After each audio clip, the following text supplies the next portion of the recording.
All right, take one. Public Works Commission meeting. Good afternoon. In accordance with the Commonwealth of Massachusetts Executive Order suspending certain provisions of the open meeting law, we are conducting this meeting in a hybrid model, both virtually and in person.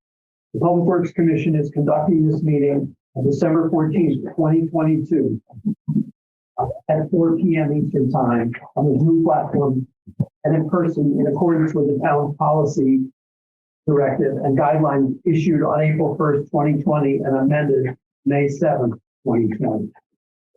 I ask that Public Works Commissioner, town staff, and presenters joining us via Zoom today activate their video and mute their microphones unless they have something to say or are participating in committee dialogue.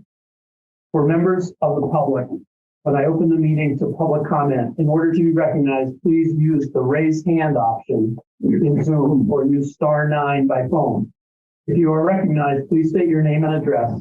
This meeting is being recorded and will be available for later viewing on the town's website. I, David DeLong, hereby call this meeting to order. If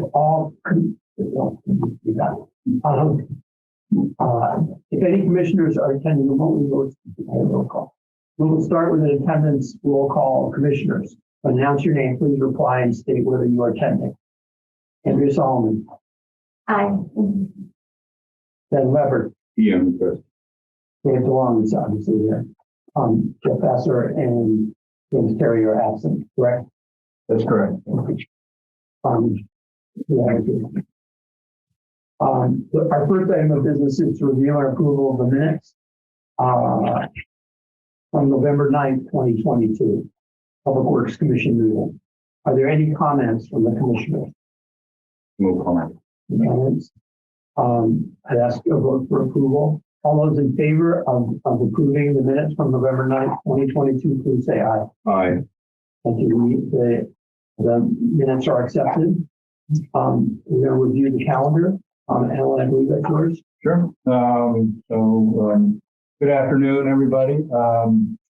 We are, again, as I say, the calendars are typically they're a plan and plan to change. But at this particular time, we are looking at a January 11th meeting. We are looking to discuss, following up on the scenic roads regulation review. It's going to be better to have the full complement of commissioners if possible, and we'll also plan on sort of evaluating, discussing the roads plan and program as well. It sort of was requested from the commission last meeting, so that will be scheduled tentatively in January. We also are looking at tentatively a solid waste recycling rate hearing at the same time. Those are what's scheduled, and obviously if anything that comes up between now and then that's a priority, we'll include that on the list. Okay. That's it for the calendar. Yeah. All these days are the second Wednesday of the month. Yes, we, again, for the commission's benefit, we try to be regular with the second Wednesday of each month. There can be occasional exceptions to the rule, but we certainly make that clear. But Then there's exceptions to make it clear. exactly. Yeah. Okay. Moving on to the first item on the agenda is the appeal for the water sewer service at 185 Central Street. Is Jeff introduce that? That's correct. Yeah. Yes, Jeff Morosky, Water and Sewer Superintendent, Concord Public Works. Thank you, Mr. Chair. This project has been in a planning process with the owner applicants for multiple years. However, it didn't come onto the radar of the division until later into the month of September. In our water and sewer service construction season runs from April 1 to December 1st. So it was later in the season. And we first became aware because we were provided a Form S finding from the Concord Health Department. Health Department does a Title V building review, and that's required when a property is being renovated. For properties that are on sewer or that have a sewer service connection entitlement, in other words, they may be a pre-existing stub, but it's not yet connected. A Form S must be submitted prior to the issuance of a building permit. So the possible outcomes when a Form S finding is generated by health and it comes over to the division, if the finding from health indicated through Title V assessment that it would result in 1,000 gallons per day or more of flow increase, this would be administratively denied by the Water and Sewer Division, and it would be forced to a Public Works Commission hearing review. Another possible outcome is that it would result in a flow more than 0 gallons per day, but less than 1,000 gallons per day, in which case a sewer improvement fee would be assessed, and that gets charged currently at a rate of $40.07 per gallon per day increase. And then the third outcome possibility, occasionally when a Form S is done, it results in a reduction of flow that is regarded as a neutral change, or it could, in fact, result in a zero change. And this is all dependent on how the Title V assessment of the property happens, in which case there would be no sewer improvement fee assessed to the owner applicant if the project were to move forward. The Form S review was received by Health on September 20th, and they issued their finding that same day. And when they issued that finding, it was also sent over to Public Works, Water and Sewer Division.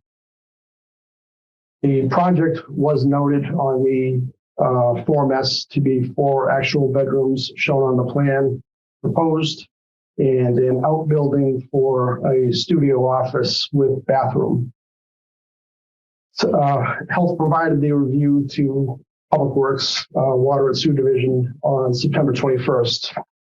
On September 28th, Water and Sewer, again, as I said before, we received the decision on the 21st. We performed the review, which is the municipal sewer design review, using the Form S finding, and also conducting a review of the existing water and sewer service record information for the property. As a result of the review, which was no sewage flow increase, the municipal sewer design review found that there would be no sewer improvement fee associated with the project. It is noted in our municipal sewer design review form that gets sent out to a applicant that a determination does not constitute an approval for the service work associated with the project. Rather, an approval was subject to an application for service made to the Water and Sewer Division. In other words, it's prompting a potential applicant, if they want to move forward with the project, a water and sewer service application would have to be submitted to the division.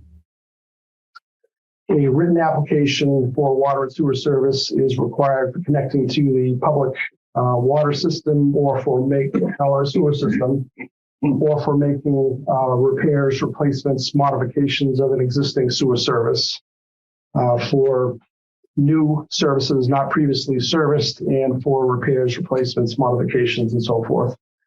September 28th was the date when the division issued out the review of building in Concord on sewer finding. And in that finding, it was noted that there are certain triggering conditions that would necessitate a replacement of the sewer services. And this was established by Public Works Commission policy, I believe, in 2014.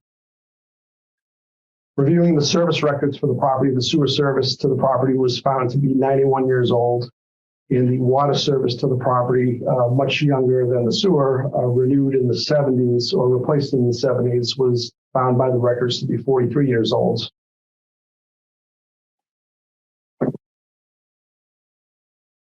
On October 26th, the application for water and sewer service was received by Public Works, Water and Sewer, and this was received ahead of the closing date. We had set a closing date of November 4th to receive water and sewer service applications for the calendar 22 construction season. Having received that application based on Division's preliminary review of the project and the application materials that were put forward, and the indicated configuration of water and sewer services detailed, the division requested the owner applicant meet with the division to discuss what was being proposed. On November 2nd, the owner applicant, Mr. Quentin Hart, met with representatives of the water and sewer division at the division office. The next day, November 3rd, Public Works held an internal review discussion concerning this particular application. This is a accessory structure application by its nature. What was proposed was deemed by the division to be an unusual proposed service configuration, so we wanted to discuss this internally. Party to that discussion was Director Cathcart, myself, Water Systems Public Works Engineer Giovanni Caceres, and also Project Specialist Paul Cote with the division on the subject application and associated water and sewer services configuration. The key discussion determinations that came out of that group discussion, there were four key discussion determinations. The proposed service connections, both for water and sewer to the detached garage, were dependent and not independent service connections. The second determination was alternative service configurations could be proposed and constructed that would provide independent services to the proposed detached garage. The third determination was division rules and regs prohibit the use of existing sewer service from new building construction that is more than 50 years old. And lastly, the division determines that acceptable assurances can't be made that would prevent this accessory structure from being converted to an accessory dwelling unit from retroactive renovation by adding a mini kitchen and converting the studio office space to a bedroom. These conditions were what were incorporated into the application decision, and on November 8th, myself, I issued the division's application denial, the application on the basis just previously mentioned. The heart of the denial was not a denial to the owner against water and sewer service eligibility of the subject proposed detached garage, but rather it was a denial of the proposed configuration of water and sewer services to the proposed detached garage, as were deemed by the superintendent not independent and prone to have inherent service reliability issues, not in the long-term best interests of the property ownership, and that's inclusive of both present ownership and future owners of property, or of the division that would be called upon to render assistance in the event of a service disruption or failure on the property. Use of the existing 91 years old sewer service to the primary residence for addition of sewer service flows from the proposed detached garage is prohibited by rules and regs. And lastly, the alternative services configuration could be constructed to address these issues. That essentially brings us up to speed. And then the last introductory note I would have is that on November 28th, the owner applicant, Mr. Quentin Hart and Mrs. Jessica Hart, owners of 185 Central Street, Concord, Mass, submitted to Concord Public Works Commission an appeal of the water and sewer application denial. At this point, I would offer up to Mr. Quentin Hart, who is in the audience. I'm not sure if Jessica Hart would want to speak remotely. She's on. She's listening, but she can chime in if she needs to. So, should we have Mr. Hart sit up at the table so that? no, I think he's thinking. So, board commissioners, appreciate your time, and to the department as well. Jeff, thank you for that introduction.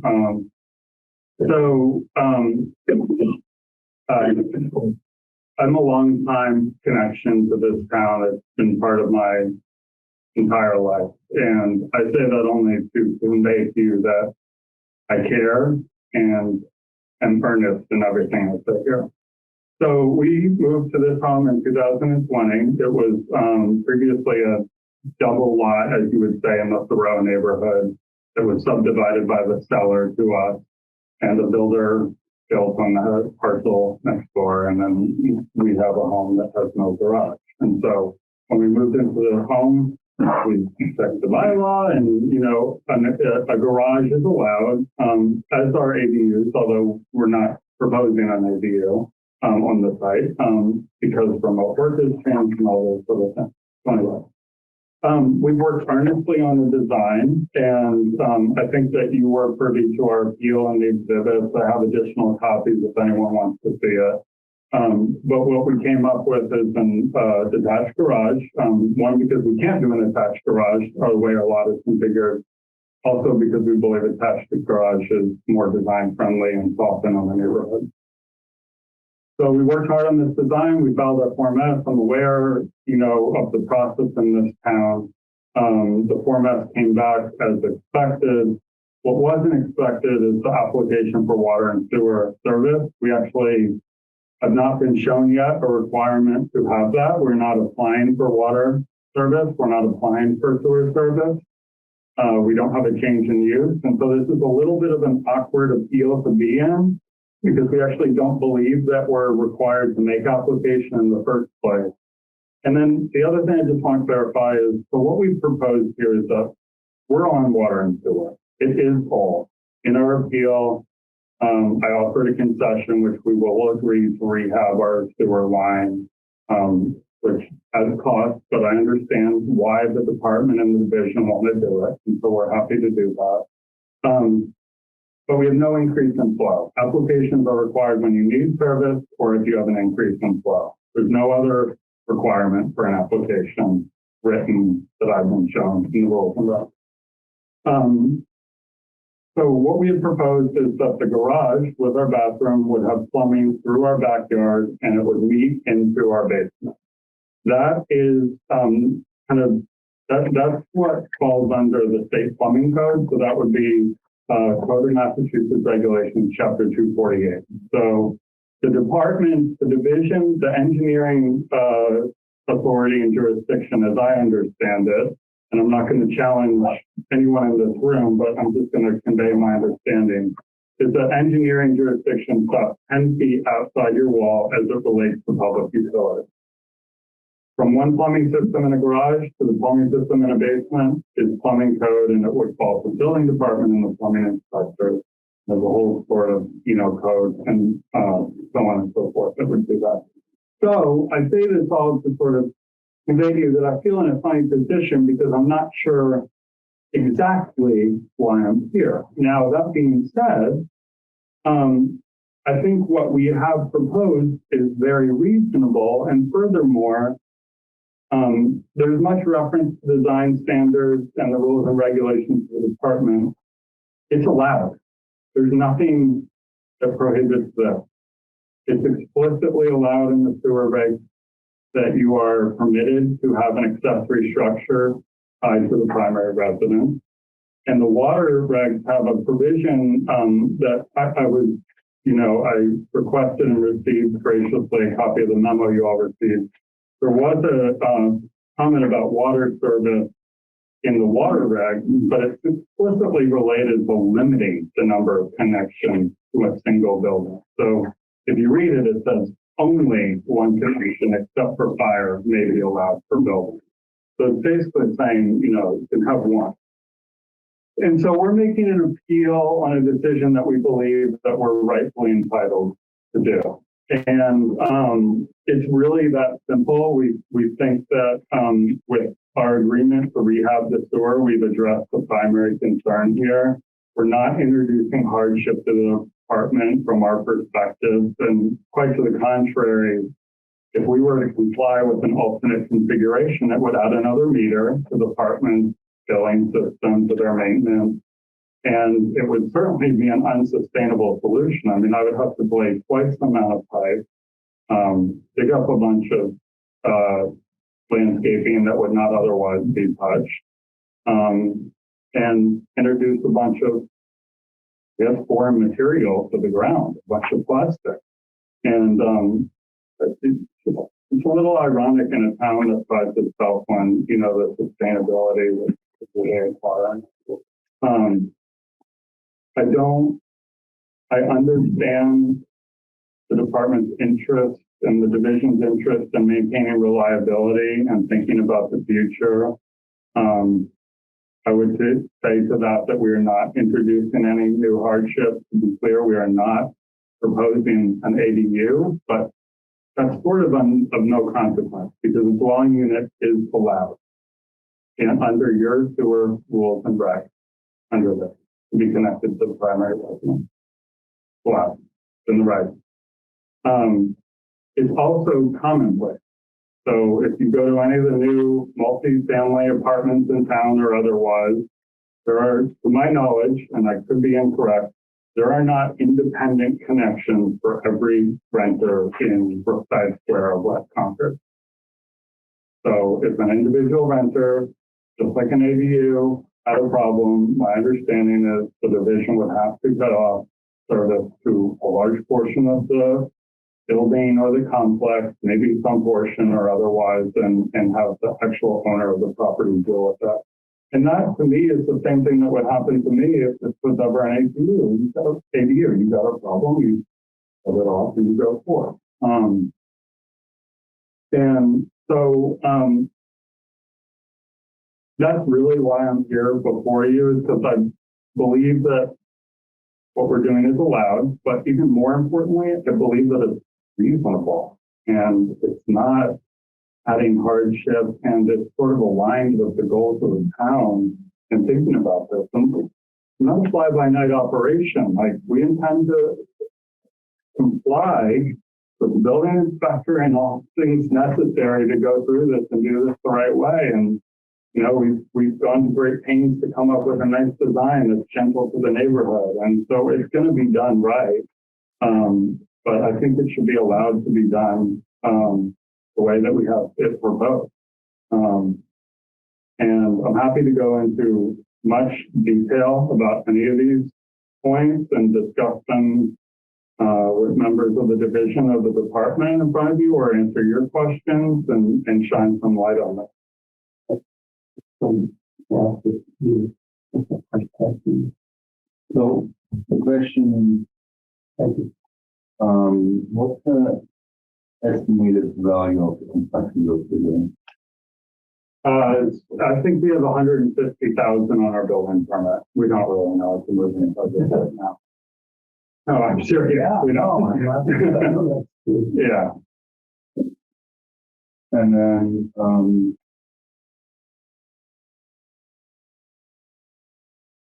to that review on the third point, the repurposing of existing pooling and future more. I didn't get. I'm sorry, where you pointing? You had 4 points. One was because the connection. Yeah. She thought this was a connection more than 50 years old. And I tried to reconcile what is up there, the 3 criteria, to saying the deficiency, how does it look to In the sewer review decision, there are 3 different triggers in there, not all required. It's and or any of the 3. In this particular case, none of the 3 would actually be triggered. So what this is actually referring to is in the rules and regs is a prohibition to have new construction connecting to sewer services which are in excess of 50 years old. Oh, that's a separate reg. It's within the rules and regs. It has nothing to do with the sewer review finding correspondence that went to the Hearts. The there's a dual condition there. The sewer service would have to be less than 50 years old, number one. And number two, that sewer service would have to be investigated and demonstrated to be in conformance with the standards, present day standards of the division. In this case, we know that it's in excess of 90 years old, so it would, by that token, not allow the addition unless it were rehabilitated. And Mr. Howard had offered that they'd be willing to rehabilitate, so that would allow sewer connection or use of that existing sewer service if it were renewed to facilitate this project. So that means with that also that the fee in this list is part of it. Right. Okay. It's a little confusing. They're a little bit different the way they come through. And I would say, I don't know. I'm pretty sure the way it was written in the rules and regs is actually for a new home connecting to an old sewer. So in other words, you scrape a house and you try to access, an old sewer connection without having to do a little incremental work. It's pretty, if you kind of read the sewer regs, you're like, okay. And that makes sense, right? Construction changes, the town changes. You can't update these things every year. Like I emphasize it, I understand it. So it's a little confusing. I think that we are probably a good candidate for a rehab, which is basically, in my simple mind, is they push the resin sort of stock through it and allow it to harden and basically create a new encasement inside of the old pipe, which is pretty reasonable to do in our home because the main runs right down the center of Central Street. And in Central Street, we're very close to the front of our lots. And so you don't have crazy configurations. You mainly have 40 to 50 foot stubs, off of the main that have great cleanouts. And so, presumably the standard of the condition is not arbitrary because I would hate to agree to rehab it and have, difference of opinion. I mean, we want to just do this. We want to get going and I'm happy to do that. We just want to make sure that that would be a reasonable outcome. One last question. Again, things change. We're going to look at saying 20 years down the road. You sell the house, you own it, and then suddenly make a decision to change the use of this rent, renting it out or whatever. So there's actually a question on both sides. What does it mean that people suddenly the renting and what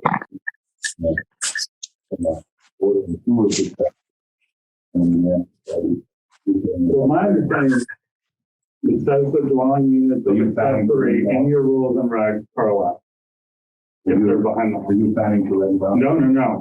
I'm not planning to rent it out. This is for my family of four.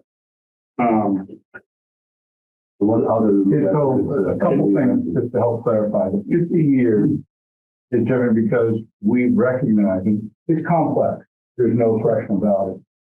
I've been here for 26 years plus with all the complexities and evolution of the rules and regulations and design standards. So the 50 years was a trigger because wastewater capacity is such a premium in this town, as you've heard over and over. And we spend hundreds of thousands and millions of dollars on infrastructure where we can in the right of way.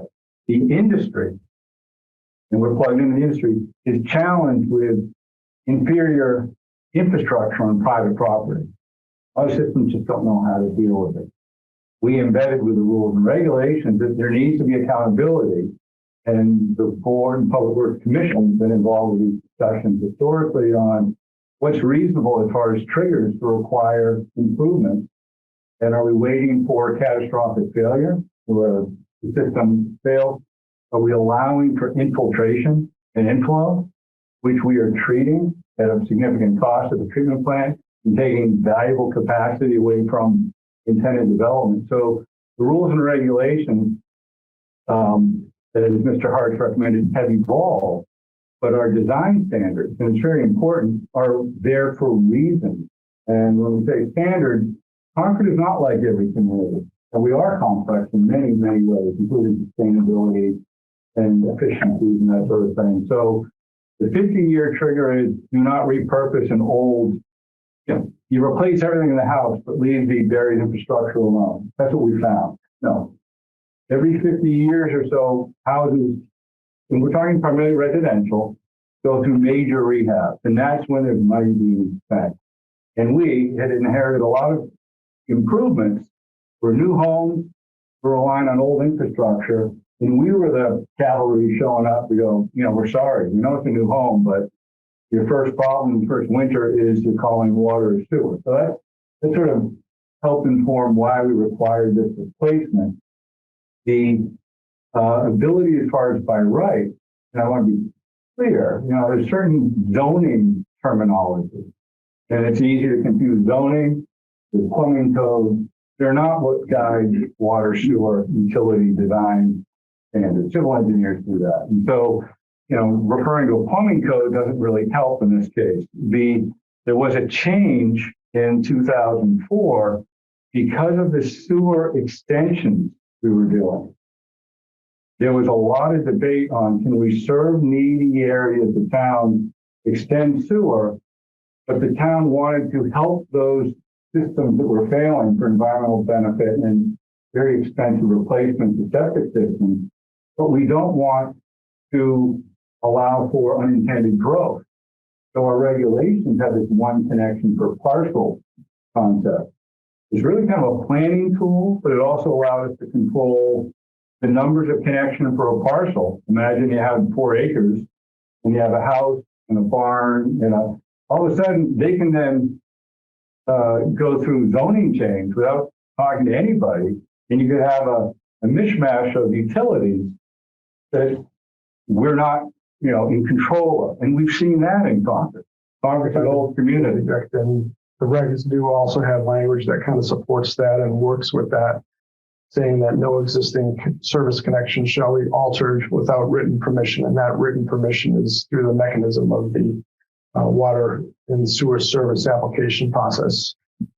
So that's why permitting is coming into the picture here as far as water and sewer servicing to this accessory structure. Right. Just to be clear, we're not altering the connection. We're buying the connection. Go ahead. But just to be clear, altering is you're looking to provide a utility with a separate structure on a parcel. And as if you're sort of familiar with the industry, most systems do not allow and commercial properties is one thing, where people don't have to live beside. You can have different orientations and sometimes these sort of connections happen. With a residential property, what we found is, and we still inherit, people who are going through properties that have been subdivided, and they have the old, almost like farm compound kinds of systems, and nobody in direct ownership or right and easement issues aren't in place. So the single service to each structure is been a long-standing design standard. It's administered through the authority of the superintendent. And so the rules and regulations provide general governance, and sometimes, policies are established with the Public Works Commission. Sometimes those policies and then incorporate into a revised rule and regulation, but we don't do that often. But generally, design standards are through the authority of the superintendent, and that's what is through the regulations, and that's how it's crafted.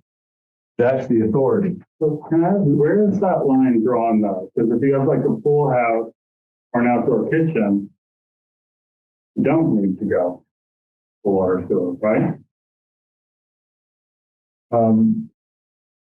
Separate structures require, a service, a utility. You have to go to water sewer. You have to you have to make a request for that. Alteration. Insert something here. I'm a little puzzled by, if I read this correctly, the stormwater regulations, Article 2, Section 2, from your memorandum, page 3. Subject to Section 2, a separate and independent service connection shall be provided for every building, except that accessory buildings such as a garage or barn or approved in-law apartment on the same lot may be connected to the primary use building. right? And then you continue. With the approval of the superintendent. Or if No, it's, that's regarding common sewer. or if it's, So it may be because there's situations in Concord where physically you cannot, if we want to provide the utility, but when there's site constraints in old communities, there may be where you don't have a corridor and a capability of doing that. So we don't want to exclude that opportunity, but you have to look at the existing site to see, can a conforming design be installed? And in this case, when you look at it, the answer is yes. Now, it can be installed. But it And- seems like you have to go a very unelegant design in favor of conforming to those standards instead of the design they have, which seems very straightforward. It is straightforward until there is a problem with the service. And we've always, and again, this is not Concord centric. We've been really struggling with these ADUs because this is a relatively new phenomenon. And you talk to different communities and they are, for the most part, they default to the individual utility per building. That's the convention. at least two, and that your sample there, where Lexington was case by case, and And also volunteered, I don't, that they haven't had a lot of these, yeah, sort of this situation. Concord has had increasingly more and more interest because of the town's interest in supporting ADUs. So who's not approved in law? No, I'm fine for that. Who has the garage? We can talk to Tell you on a bathroom, which is more than a garage. It's somewhere in between. No, the accessory building. it's accessory built, sorry, I don't mean to set you short there. There is confusion over terminology, but the building department defines a dwelling unit as an independent living area. So it would have to have a kitchen and all of that. We're not, to be clear, I have no intent of having an ADU on our lot. I would need to go to the building department. If I didn't, I would be unlawfully creating an ADU. That being said, I think that's what that refers to. Then, Yeah, but it's more than just a garage. I think this, from a use perspective, it's more than just a garage, because we have a studio and a bathroom. I don't have a studio and bathroom in my garage. Well, I think that's made clear. That's why we're here, because of the bathroom. Yeah, so but that is, therefore we cannot say except that. It's my interpretation of it. We cannot call the exception because it's not a garage, it's not an in-law. Sure it is. It's a subset of all of those things. It's a garage with a bathroom, you know? Less than an in-law apartment. It's less than an in-law apartment, it's not approved as an in-law apartment, it's more than a garage. So if you have an in-law in there, it's okay. No, it is that all approved in-law apartment, so that's why I was saying, what is it? Under what does it fall? And for me, it falls right now in between. It's the thing. So if you're allowed, my perspective is if you're allowed an in-law apartment under that, you better well be allowed something less than that. I would agree with that. That's the But question. you just said for approved in-law apartment, you would have more requirements, more to put in. So have more flow. So it have additional fixtures. Can I ask Jeff a question? Jeff, what were the code regulations that sort of are the basis of denying this request? You say specific rules and regs, citations? Yes. I'd have to, You have rules that you're interpreting, that you're saying this is why we're good. Within the rules and regulations, it gives authority to the superintendent for design consideration. It doesn't get into those weeds. And the rules and regulations tend to be broader without design standards. That's a whole other sort of arena. There are available public design standards on the town website, and those also include nothing that would prohibit that. are related to mostly technical details about extension of mains, connections, inverts, all those sort of things. I mean, they're lengthy, I have copies of them, but they don't concern the interconnection of what we're proposing anywhere that I've found. So the term is prohibit, correct, but it's subject to review and approval. So the prohibition is something which isn't in the standards because there may be site-specific conditions that would warrant that ability to relax those otherwise very conventional design standards. So that's the reason it's there, because we don't want to prohibit something if it really cannot be achieved. The argument, and I think it's a legitimate argument, but I think we deal with not just this particular case, because we see a lot of properties that are being developed and redeveloped. And the interest is when we look at the design, convention says separate utilities per structure. It's an industry standard, and we've been abiding by that unless we have the ability to approve something to the superintendent if it can't be achieved or reasonably achieved. And I think that's judgment to the superintendent. Is it a problem with precedent here if we were to approve this? Yes, They are called variants. Well, I don't know if it is a variance or not, but if we were to approve this, does this create problems for the department? not for the department, for the town. For the, To be clear. how so? That so part of what Concord does, and this is the next level. We talk about concierge level service.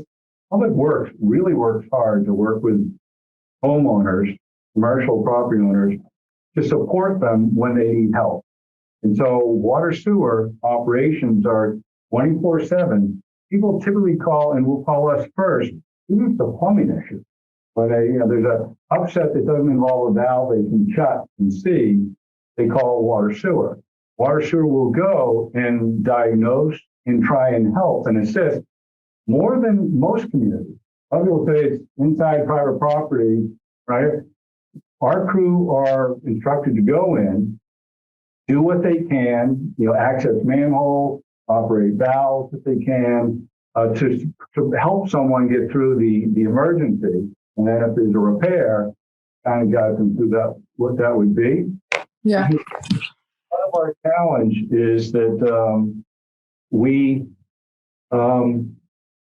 have inherited many non-conforming designs because things evolve.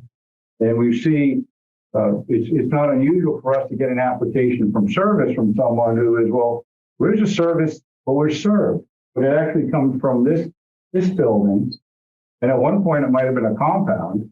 And they didn't have the same sort of checks. It didn't get approval. There's no record of this.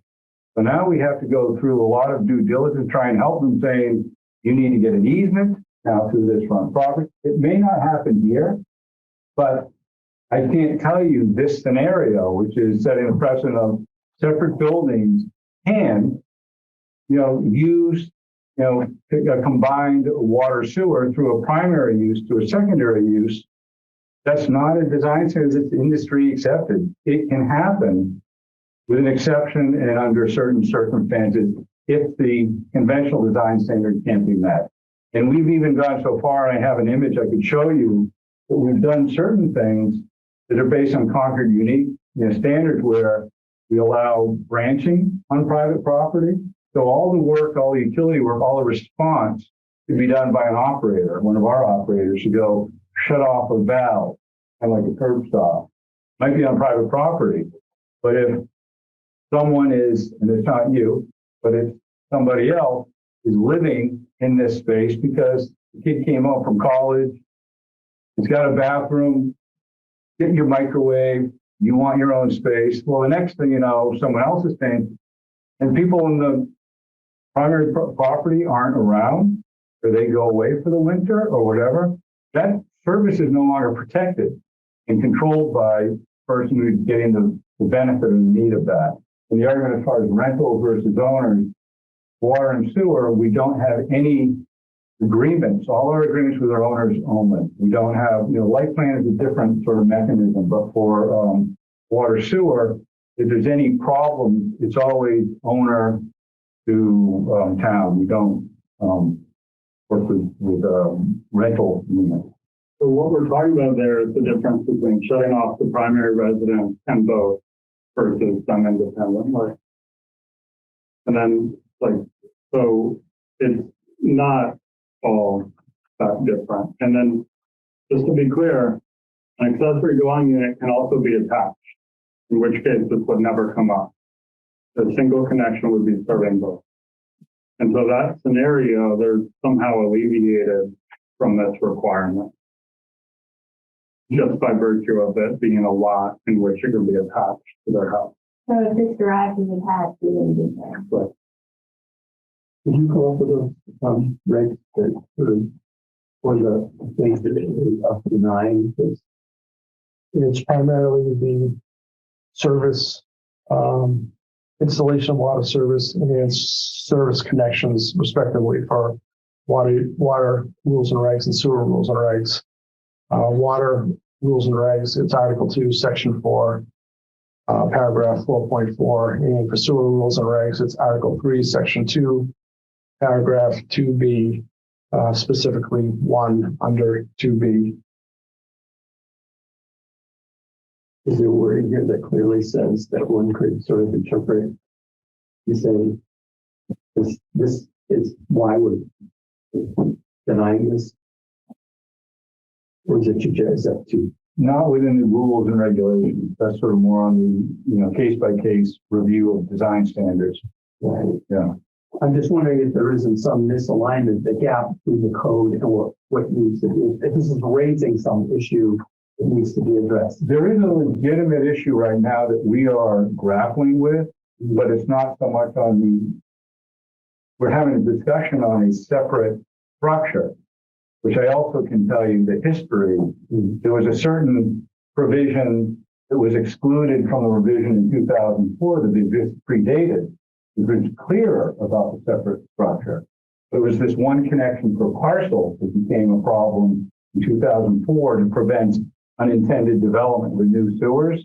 It was dropped because of that, because we wanted to allow some growth, but we didn't want it. It's complicated, but when you go to the details of ADUs, we have been grappling with this.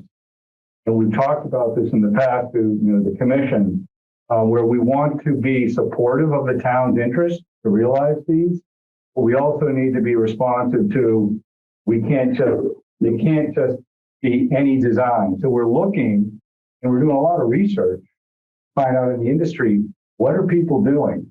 It's very difficult to find great models. Many of them are out on the West Coast. There's been a lot of this done out in California. But even just locally, that's what we did a little bit. We are trying to best design these things. We don't want to make them cost prohibitive. But at the same time, we also know when there's a problem, we have to be more conservative with our design standards than, this particular person, this is what they mean and intend. We have to seriously consider redevelopment of every parcel the same way, independent of the intent up front. We've actually seen the intent can vary. And, Giovanni, I don't know, I can introduce Giovanni Caceres. He did some of he's our engineer for water sewer. He did some of the survey work. And Giovanni, am I capturing that kind of accurately from your perspective? Yeah. I was the one that contacted the towns and industry standards. That's what is practiced now. The members are asking, where is this written? So we can read that to Mr. Hart and Paul tonight. Well, I think sometimes policies haven't developed enough, but the problem that we're seeing is that there's a lot of these properties that have accessory units in the back, and the problem with not having isolated, like Alan and Jeff said, is that we don't have a way to control the second unit. If we're asked to attend to some emergency, there's no really way for us to help. And to a town, that's a real big problem because we should be there for water and sewer. That's what we are, because there's no water and sewer. So I contact different communities, towns that are similar to ours, Cambridge, Lexington, and Sudbury, my own town, and they all practice what we are practicing in this case. They're saying separate utilities are always better because keep things clear. In this case, we will recommend that the new utilities will be under the new driveway that the homeowner will put. Most of us have driveways in our house. And if you go and see where the utilities are coming to your house, will be under the driveway. There's industry standard, that's the general practice. Usually we don't cross through yards because let's say you're planting a tree. Let's say you're digging anything. You're gonna hit that utility. That's why it's, is it written somewhere in the code? No, but it's just what we practice in India. That's what I can bring up to the table, I guess.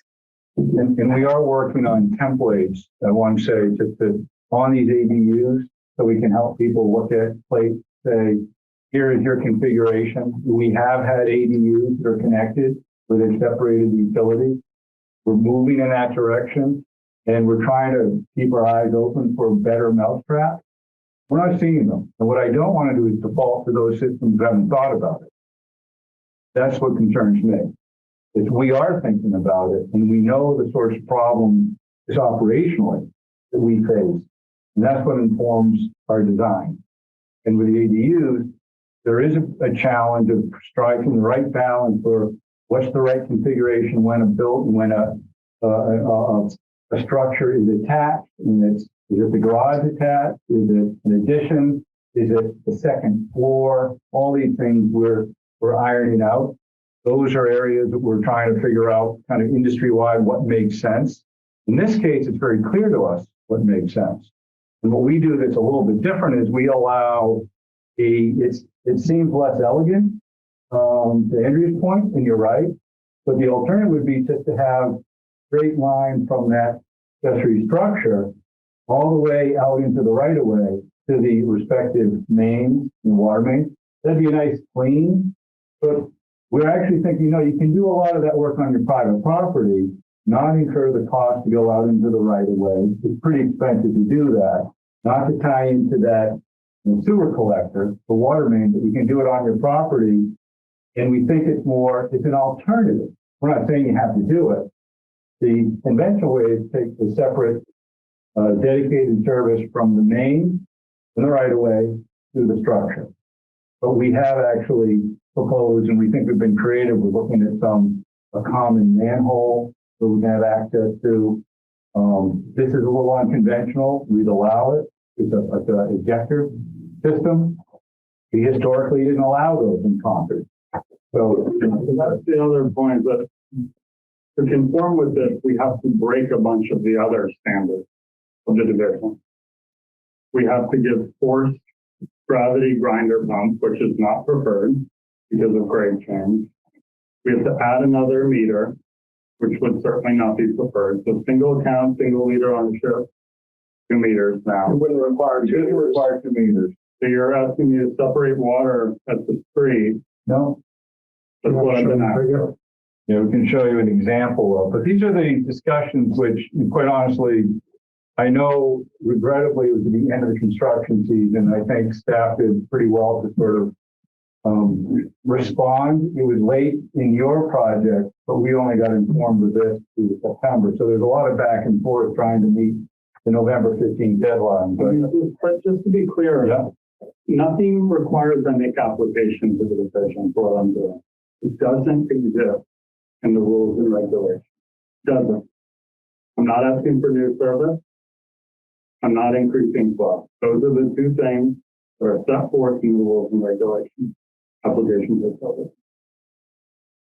It's modifying an existing service that's prohibited without an application. Through the rules and regulations. Yeah. There's no modification of my service, of my connection to the right of way with the town. There's no increase in flow. There's no touch to that system. There's no modification in service. The service is all the infrastructure within the property, not just the connection to the public main, if that's the point of clarification is necessary. So does that include what's in my basement and Not the plumbing code. the plumbing code? So So we're outside of that. You're I'm talking 10 feet outside my house towards the public utility, right? 10 feet from the envelope of the building, Right. not Or the not public to utility. the public utility. Yeah.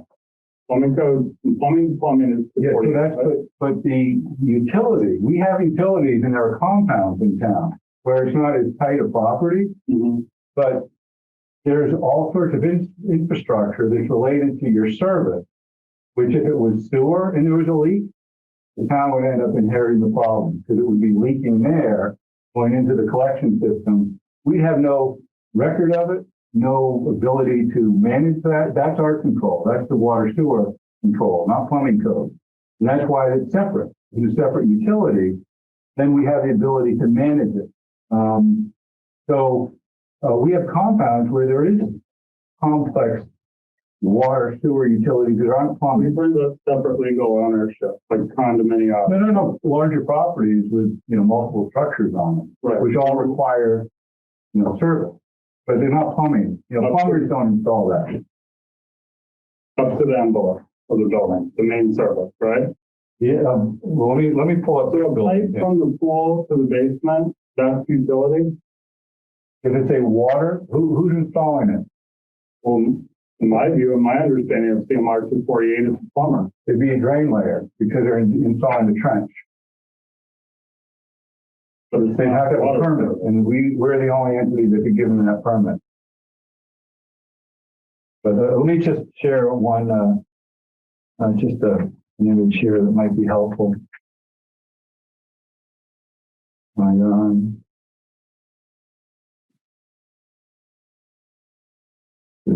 Yeah.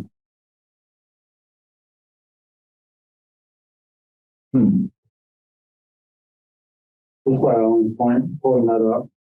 I acknowledge the ADU problem is real. It makes sense, right? There's limited wastewater capacity in the town and you can't have a bunch of units popping up. Fortunately, formats still exist. So there's always a sewer increase. So they will know if there's an increase in flow from another bedroom. A new bedroom will create that increase in flow. So we talk about precedent. This is not giving up the process of renovation and conversion, except for unlawful renovation. And to spend too much time talking about unlawful stuff is just not appropriate in my mind here. I mean, we're talking about compliance with code and rules. So I brought up a figure that might be helpful just to kind of illustrate what we're talking about, where the conventional design for a structure, whatever you want to call it, accessory, ADU, the industry would have separate utilities going out. This is, sort of the property or edge of pavement here. This would be a sewer collector out in the right of way that the town is responsible for, water. Conventional connection would be a water service and sewer service dedicated from the mains into the building, separate from these. We have relaxed some of our designs, and that would be the conventional approach. We allow for work to be done outside of the right of way for multiple, purposes. One, an owner can request that and pay to do that.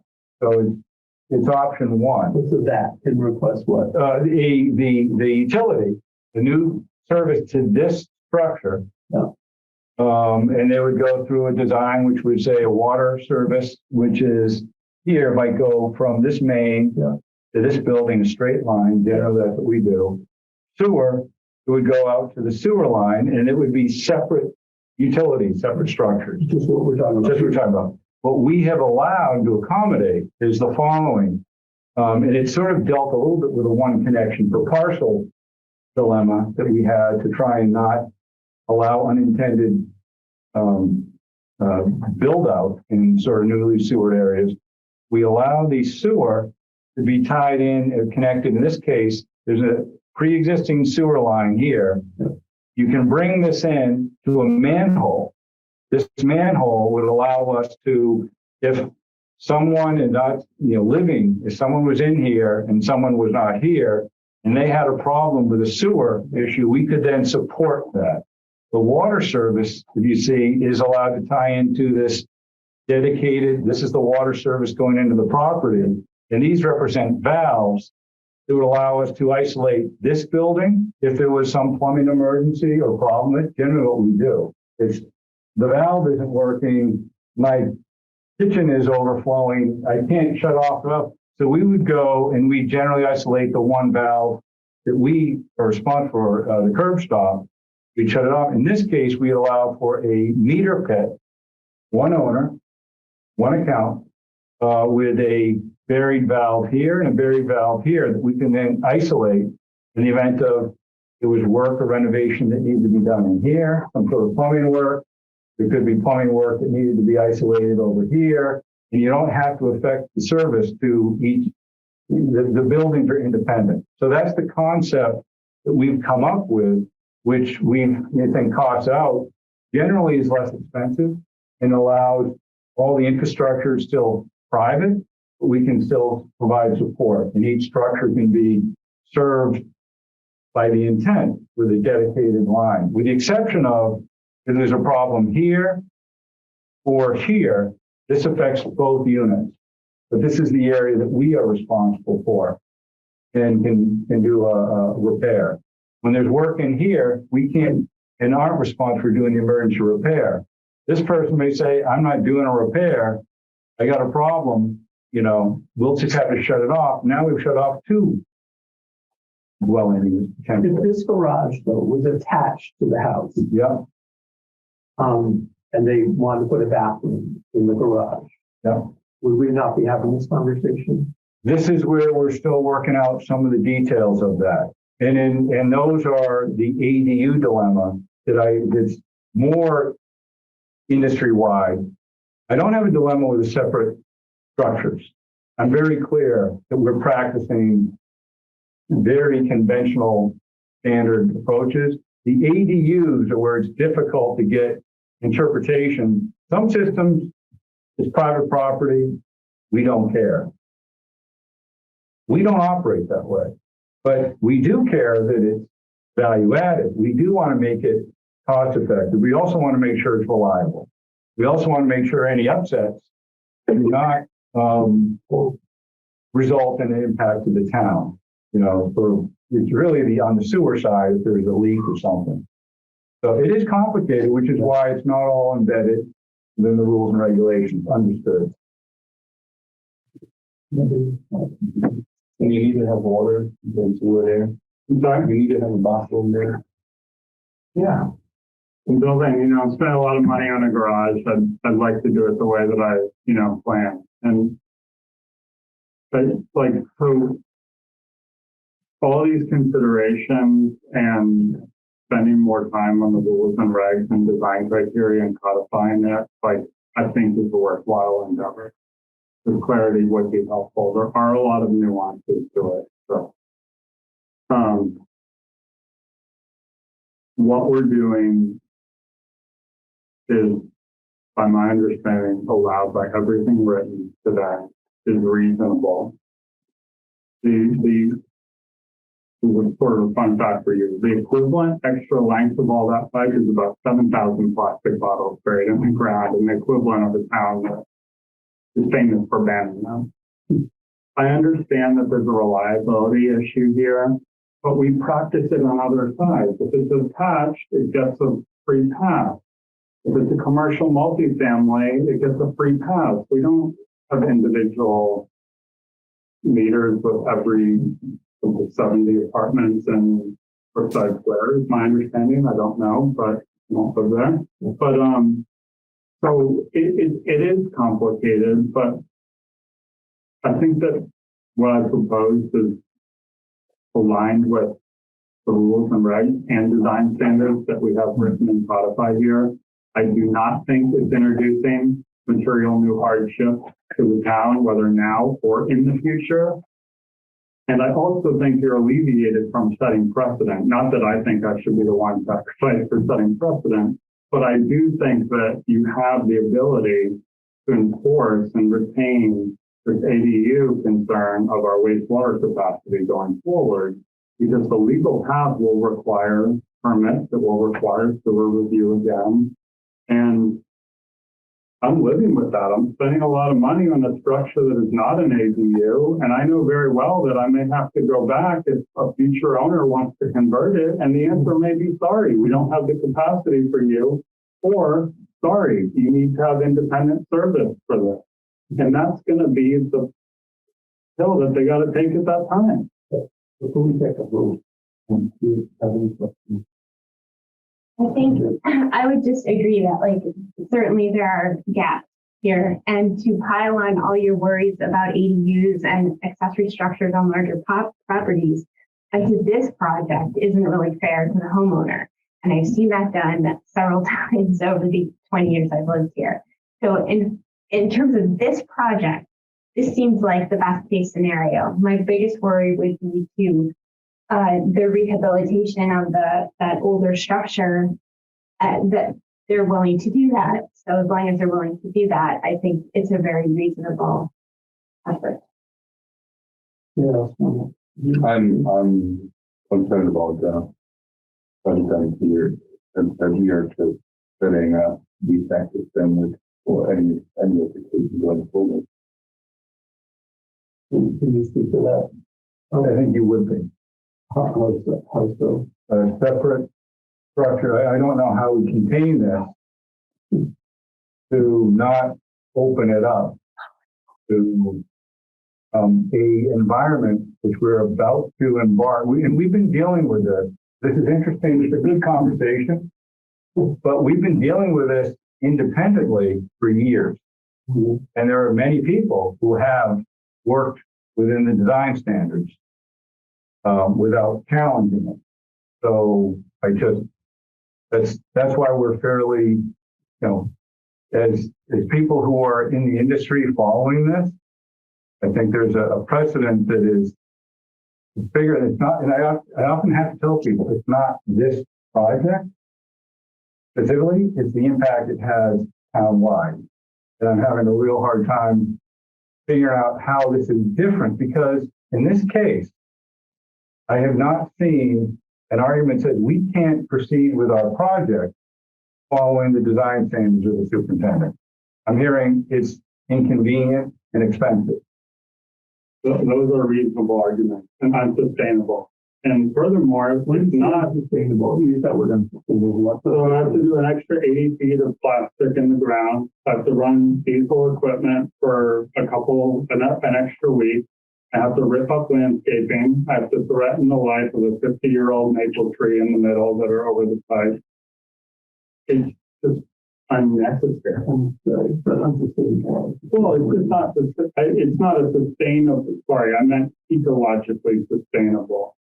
And the design standard conversation, there are no design standards that are written that prevent this. Again, they do not exist in the town, not been shown them. And there's nothing that prohibits me. I'm not breaking any standard here. There's no standard of breaking. You're not making a recommendation. The rules and regulations do not prohibit. That's correct. Provides exceptions. That's correct. Where exceptions are warranted, they would be issued. And in this case, subject to internal review, there was no ability to say, how is this different than many other cases that we've seen? Or I'm more concerned we'll see, because this is, and it's not you, but if I'm coming into Concord and I'm redeveloping and I'm looking for profit, I now know I'm going to get another X, and it's just going to be absorbed by the owner who comes in. They're going to own the reliability issue, not the person who did the least expensive alternative. And we're recommending it isn't the most reliable. We talk about sustainability. This garage is a new structure. The driveway is a new asset. It doesn't exist. There's going to be lots of construction coming in and out to build this nice structure. We've seen these. the sorts of nice improvements to town. And ultimately, the town is really encouraging, and I'm supportive of it. How do you get that? How do you get a structure to an ADU? Because we want that as well. We hear that. We also hear a town that says we don't have wastewater capacity. So we're in a tight box. That's all. I know this is not me, but I am me, and this is my application. The exception is not subject to the approval of the superintendent. That's not the way the language reads. The language provides that common sewer, which would be sewer serving multiple separate legal ownership, is subject to approval. If you read the entire rules and regs, that section 2B, you'll see that the language is very clear that those exceptions are allowed. It goes on to say with superintendent approval after common sewer, and then the next section talks about common sewer, which says with the superintendent's approval, you may do X, Y, and Z. I understand concern about precedent, but at the same time, we have all these inconsistencies where separate structures, attached ADUs, all these things are being allowed. And so this precedent, it already is confusing and exists. If that can the regulations be changed to clarify it? So we revise regulations every 20 years or so. And, we're at a point where the significant regulatory change last time is because of the sewer extension and sewer capacity. And that predated a lot of this discussion on ADUs. And that was about 20 years ago. About 20 years ago. So is this something which would open up all the rules and regulations to sort of revisit it? I think there's other pressing matters. I think there's design standards that, again, are not really what is the privy of the Public Works Commission. Your policy. Design standards are really the minutia. And, some of the, and I give, I accept and acknowledge some of the confusion because it's a very challenging situation. What we try to do is be consistent. And we have been consistent in the way we've been engaging and working with these sorts of systems. And in this particular case, I would say we're well inside the box as far as what the industry does. So if our rules and regulations are a little unclear, well, the ADUs are a relatively new situation. Accessory use historically required separate sewer. It was very clear. It was only modified to try and accommodate extensions and not changing the character of neighborhoods. So I was around when those discussions, so that making of the sausage is not as clean as you'd like, but there's been a lot of thought that's gone into it. Am I supposed to read this particular draft of this motion? It's what the commission is, it's ultimately your decision on the appeal. Okay. So I have to decide, I guess, whether we entertain a motion to uphold the division's decision. If this is voted down, is that essentially, what does that do? Does that approve the? it would be a provision to sort of grant the acceptance of the appeal of the appellant to design standards for separate dedicated sewer to an accessory structure. Can we just vote to approve their plans? No, I think it's the motion.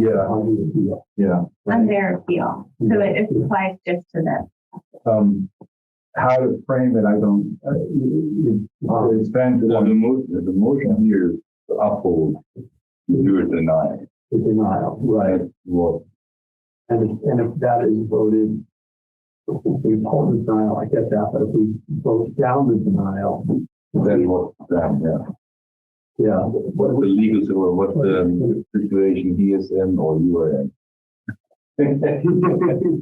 Clarity would be nice. Yeah.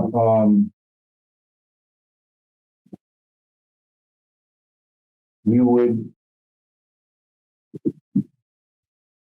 we make a motion to, I'm thinking out loud, if you were to approve the design as submitted is really what you'd be doing. But this, with the concession for rehabilitate, which I'll stand by. Yeah, but that's what, but to be clear, it does allow, it's a significant change to something that has been, you know, Isn't it a bit of a conjecture though, because people go before the zoning board all the time for exceptions, and they're granted here sometimes not.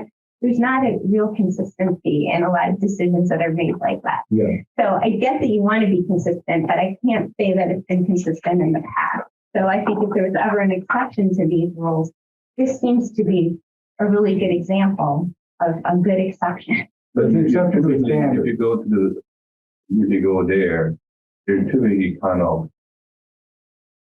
this or that. So if you only give something in, let's say you're reducing the parking requirement or something, and then you give something else. Yeah. There's no real Well, he's giving. giving into the rehabilitation of that. That's not a give, that's a requirement through the, even in the rules and regulations. So the other thing is there, again, I'm super concerned.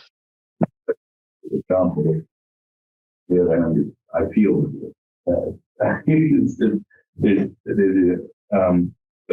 my fear is that we are on a slippery slope that, okay, 20 years down the road, and you sell this, and suddenly this is converted to EV, and then people say, well, the connection is there anyway, and you proved it already before, and it's just this slippery slope thing.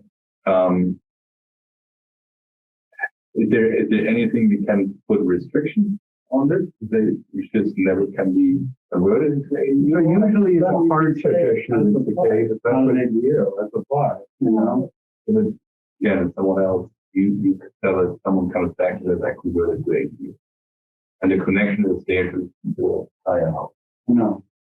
So how do I get to say, okay, it's a two-family attached, there's one connection, and that's fine, that's fair, you know, down the road. I mean, I think I mean, we're the seeing consistency of, it's other departments too, honestly, like you fix up your basement, someone calls it a bedroom, so you're paying more taxes on that. Someone else doesn't call it a bedroom, you're not. Like, are there for everybody. Just even recently, let alone, I'm thinking of like things that happened 15, 20 years ago. So I just think that there are exceptions made all the time. okay, I'm gonna read this motion, this motion. I need someone, I, David DeLon, hereby make a motion to uphold the division application denial of the subject application for water sewer service for 185 Central Street for not complying with division's utility policies and practices, accessory dwelling units and or accessory structures. This denial shall remain in effect until a new revised application is submitted to the division for review and approval. If you, I need a second. This, So just to clarify on this motion, yes, is the last sentence, this denial shall remain in effect. So on, this gives the opportunity to, let's say, somehow you work together that you find a third way to deal with this, or? Well, so the application was denied based on the design is presented. There hasn't been a revision to review and approve. It could be. And where we talked about some of the nuances, that's what we'd be working with. But we'd still be looking at that separate, kind of like that sample as an alternative. The other alternative, again, we don't speak for the owner because it's your project. You could request to make it conventional where it's just going to go out to the right of way, separate, completely separate dedicated service. Those are the two. There's a third way that could be a third way. There could be, and it would be subject to. and I can also continue to do that. so if you vote in favor of this motion, you are upholding the department's denial of the application. If you vote against the motion, you're voting, you're voting to support the applicant There's nothing to prove that they want to. Yeah, right. Deny was taken off the table. Yeah, what do we approve? You know what I mean? If this motion is voted down, Motion is voted down, then I guess that would be, you know, I'm sort of open to what the commission would. we need another motion to approve. I mean, to recommend that the department or division approve the applicant's application. I'm sorry, it shouldn't be so complicated. Yeah, it's not easy, you know, because it's to Andrew's point, how do you make the exception for this? You know, like in zoning, people present hardships. And, you know, If I may, David, I mean, I know it's not my purview, but I would propose that you grant the appeal of 185 Central Street, which would then be very specific to all the information that I put in writing and all the information that we've discussed tonight, and not just some open set circumstances of saying that we approve an alternate design. it is true. It's just not, I'm not sure how to frame it so it's not open-ended. I just see it as, the case is, part of it is the confusion and complexity. That's part of your argument, I believe, correct? Yeah, I mean, also my argument is that is what I'm doing is allowed by all the written rules and regulations and design guidelines in the town. There's nothing that says that it's not allowed. What, we need to see what specifically the accessory structure is allowed. And the way I'm connecting it is allowed, I'm not sure I agree with that. but it is. It is allowed. It's written. Right, and it's not subject to any special criteria. It is, it's going to be different. But your design criteria is written and published, and it's not on that list. So if we get a new superintendent, it could change. Because it's dependent on like how They would still go through the existing rules and regulations and practices. And could it change? I think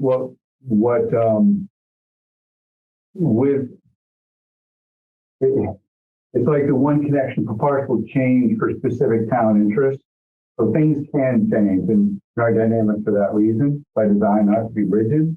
That's why this allowance goes way back where accessory structures could be connected through. But when I talk to the people, and this is part of the institutional knowledge of who was around when we developed those regs, is because the lot didn't always allow for a separate utility. In this case, the lot does allow for it, and it could be part of the construction. But back when it was before we had the change in 2004, there was an understanding that Concord is, you know, kind of got, especially in the downtown area, there's some constraints. They wanted to allow accessory structures to be served, and it allowed for that, but it didn't necessarily subject to.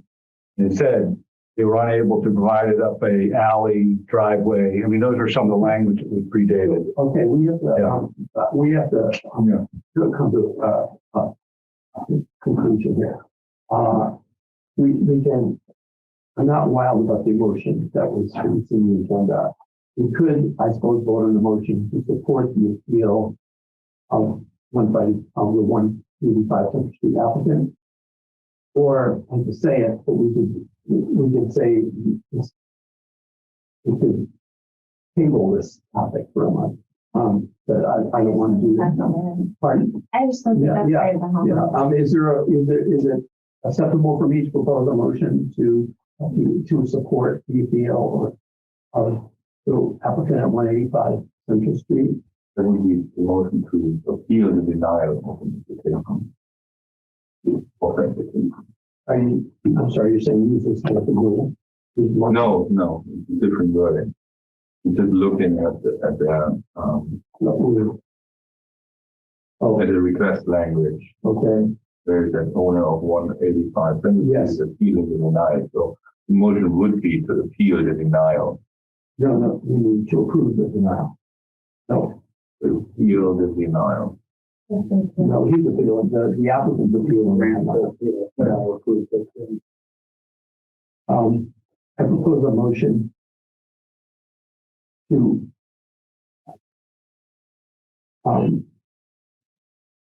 approve the denial of the application for water and sewer service at 181 Central Street.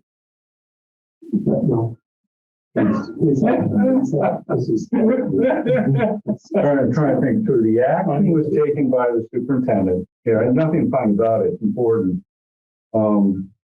And the commission is listened to an appeal. And if it's, so one would be to uphold. Yeah,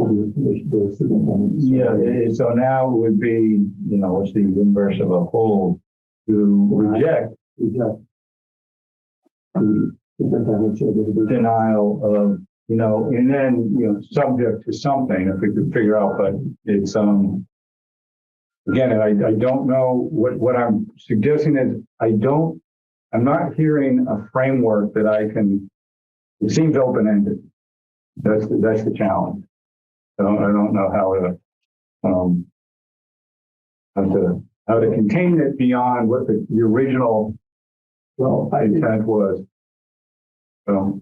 Jeff, do you have any thoughts, or Giovanni? What do you guys need to go forward?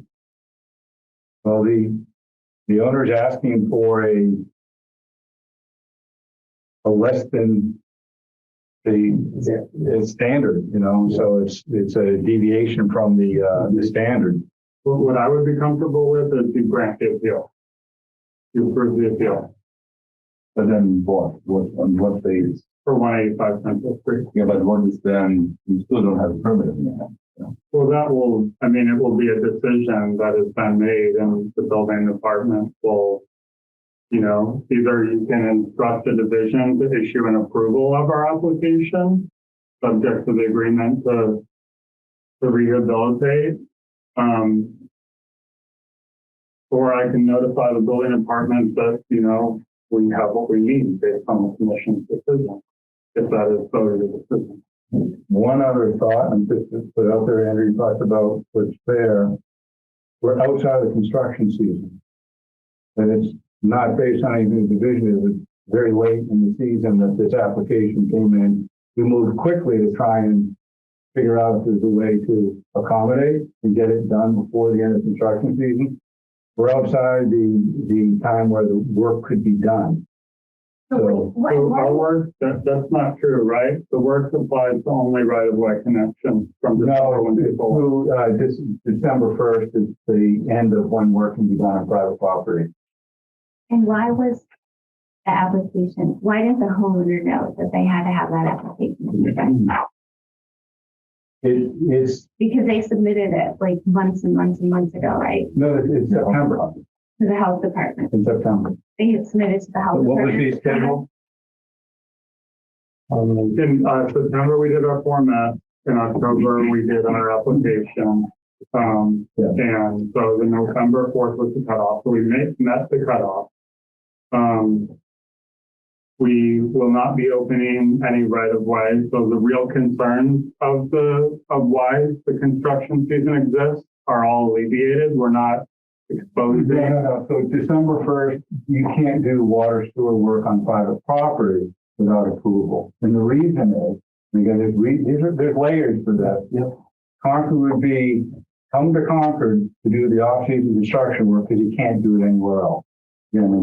This is industry standard of not doing utility work in the winter unless it's necessary.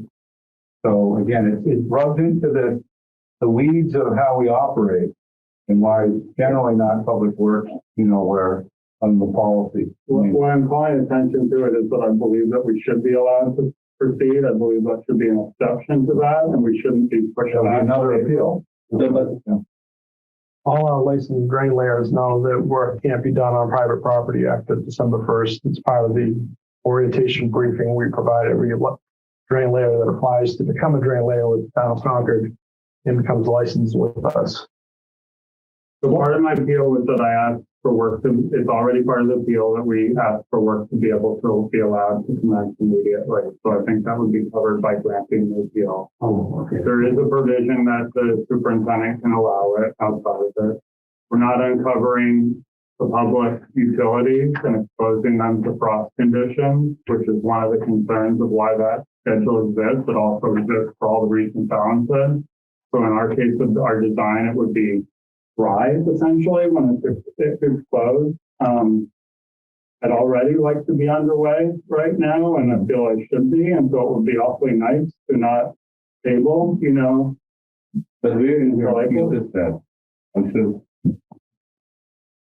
Where are you saying you want to start the construction right away? We believe it, but the end, the main one.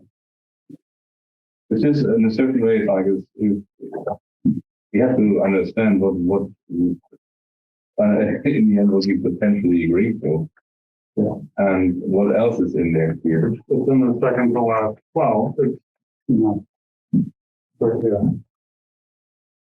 You don't believe.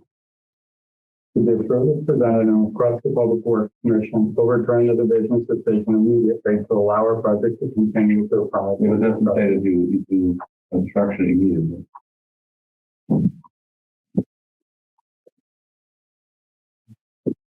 It says overturn a decision immediately to allow for construction. It doesn't say construction is immediately. Well, It's like you're talking a lot about words here, so I'm just concerned that we don't have a full view of the words in neither the regulations nor in the appeal. And I rather would, I know it sounds not fair in the sense that they can't start digging anyway right now. You have to have this coming back and have a clear proposal from whatever it's like, either from your side and say, this is exactly how the wording is, what needs to be done, or the two parties get together there. it's unreasonable to put me through that. What I'm doing is allowed. It's allowed. It should have never been denied by the written rules of Concord. Rules exist for a reason, provide predictability to everyone. And it's really unfortunate that I'm here because I hate to oppose the division. I rely on them. I'm super grateful for this town. And it's incredible, the level of service. Everything that Alan talked about going above and beyond, I've experienced it firsthand. So what I tried to do right now was to do the bridge to say, to come here to have a proposal that is clear in what we are agreeing to as a commission, and to have this like 4 week period to do that where you can't dig anyway. If you can't take that proposal, I would make the motion to uphold the division at page 49. And I would vote that too, for the moment. I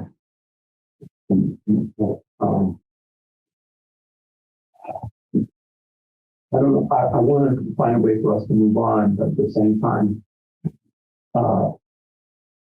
move forward. Because I totally empathize with what you're, I'm really sorry, this is hard. And the fact that it's so confusing is, is evidence of I think there's evidence of this gaps in like how a normal homeowner who's trying to do the best for their community and for their family can't follow it. Like this, why can't we follow it? That's what needs to be tightened up so that it's not dependent on who is reading and reviewing an application that day, that it doesn't change depending on who is in that position. That's what's not fair. And it's not fair in many areas of this town and many other towns, but that is why Mr. Hart can come to us and say, I don't get this. You guys get this? And we can say, yeah, we don't get it either. Mm-hmm. Why? So I get that you have concerns about ADUs and big properties with many structures on them, but those regulations and rules should be tightened up and written clearly so that any homeowner whether their property is small or large, can read them. And especially when they're working with a plumber, a contractor, you can understand what you need to do before you're ready to get started on your project. I feel like this is just a bit, we're sitting here reading through this and trying to apply it to not just Mr. Hart's property, but all these other properties. We shouldn't be doing that. We should just be looking at this appeal. And this appeal seems reasonable.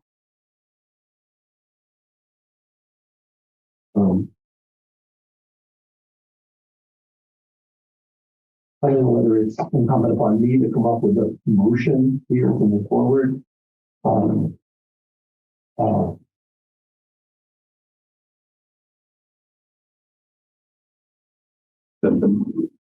Yeah, because Open to ideas.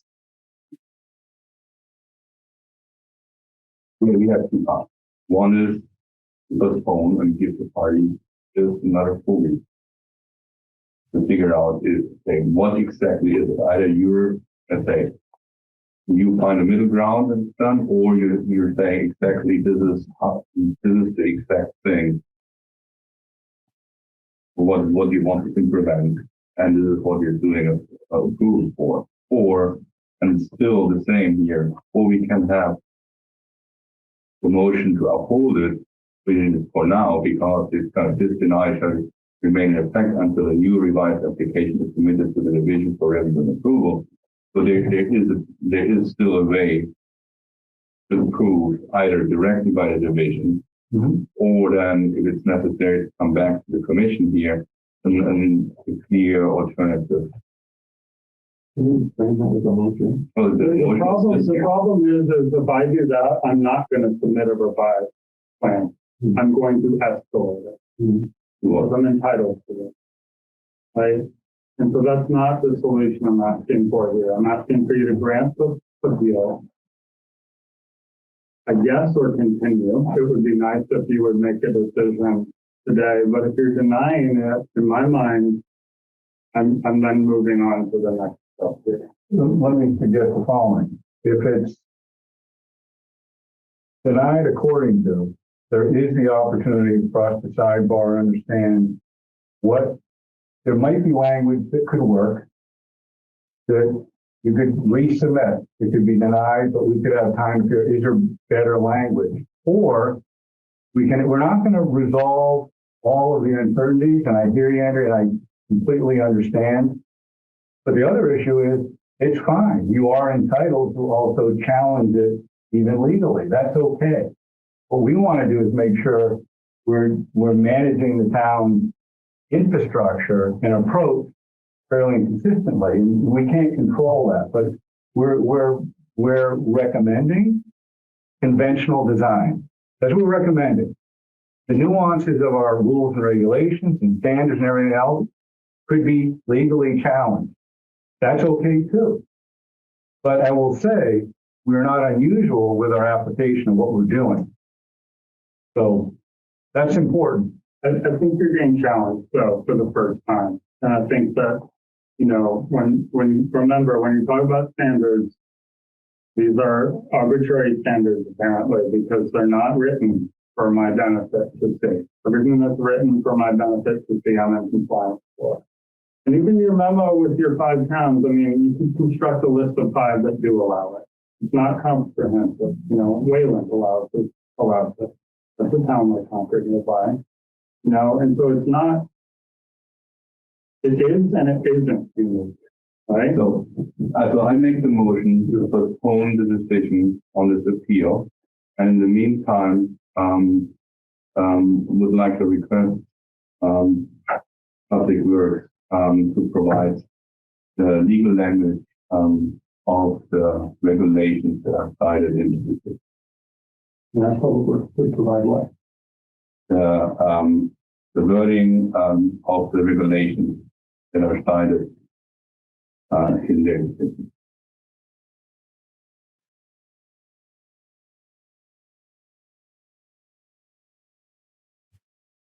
I'll second that motion.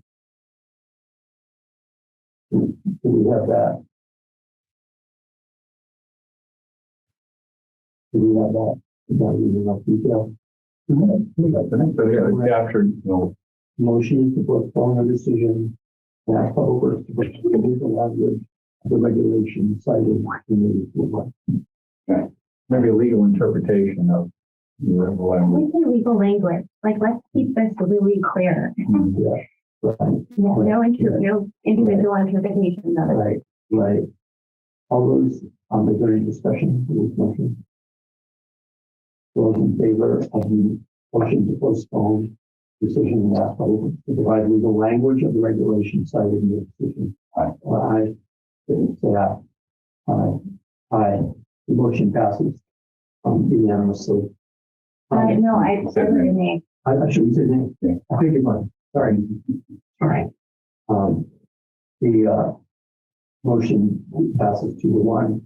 I want to express my apologies to the audience and for sincere and my appreciation for your handling into this discussion and what you witnessed and doing with the confusion and the level of complexity, trying to understand issues. And anyway, I want to thank the owner for coming here and expressing his needs and concerns. And I'm sorry that this wasn't able to be handled more expeditiously, but certainly the intention of everybody involved was trying to do the right thing. And So any confirmation that it will be on the agenda for the next meeting? hopefully, yeah. Yeah, we can do that. Yeah. Absolutely. And okay, Mhm. can we move on? Please, come. Okay. The next item on the agenda is the roads program. None of Stefan. Can I just interject real quickly? Bob Hill, are you there? Yes, I am, Alan.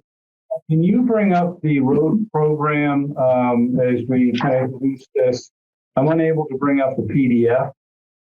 Could you bring that up in the presentation? Yeah, give me a second. Okay. With that, Stefan, do you want to sort of take a lead on the you can come on up, Jeff, if you want to sort of make one for Stefan.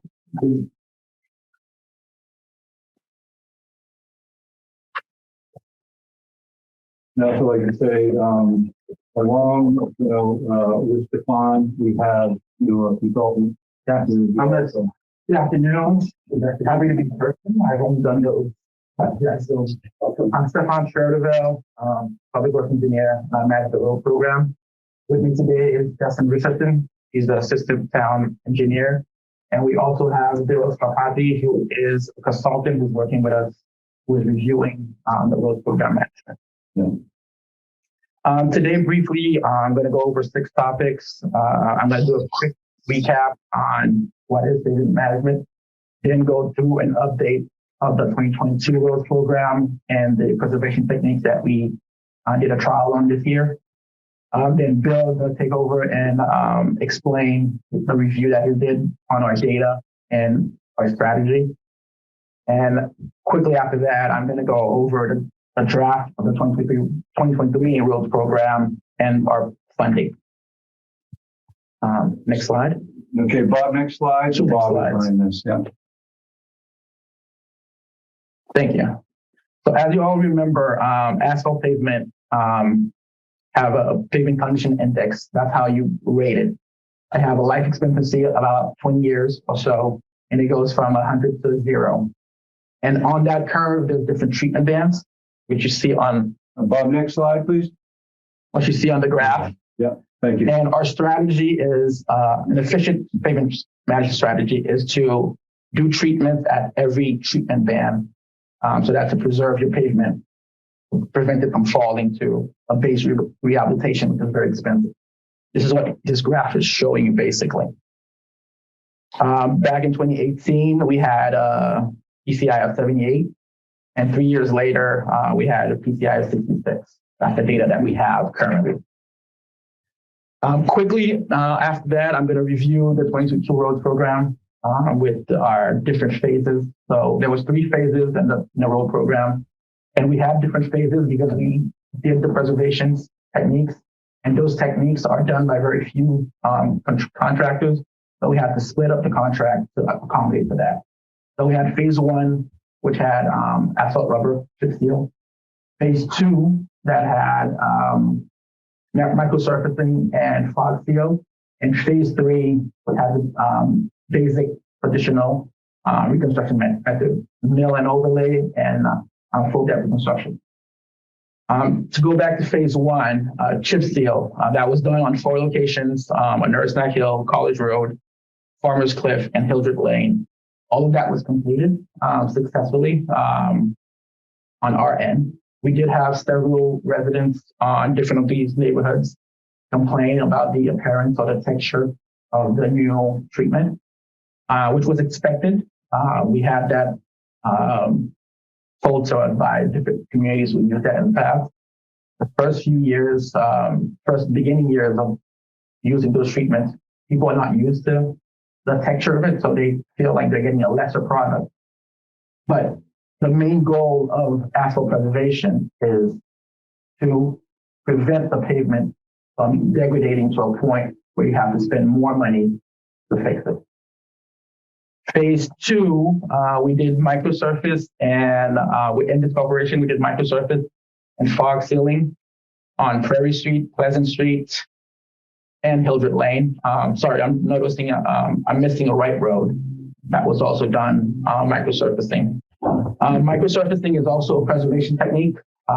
It's a different product compared to chip sealing. That also, on our end, we feel it was successful to a point. It was applied late in the season, so it took longer to cure. But apart from that, as far as we can see, a couple of months later, it's doing as expected. We did have some complaints also from residents on and off Prairie Street about the appearance of it, but less than for the chip seal. A quick note, Hildreth Lane, which is a small street, received what we call the Cape seal, which is asphalt rubber on the bottom and a top layer of microsurface. We did that as a trial just to have that in our back pocket. The main reason for that, people complain about asphalt rubber being rough. Microsurface on day one was a smoother surface. So we just had that so we could see how it performs. Like I said, in our back pocket, if we do have to use it in the future. Phase two also had fog seal. That one was very successful. Mainly fog seal is applied to pavement, which is in good condition. And what it does is rejuvenate the pavement. It prolongs the appearance of crack. That was done on Monument Street and Lowell Street.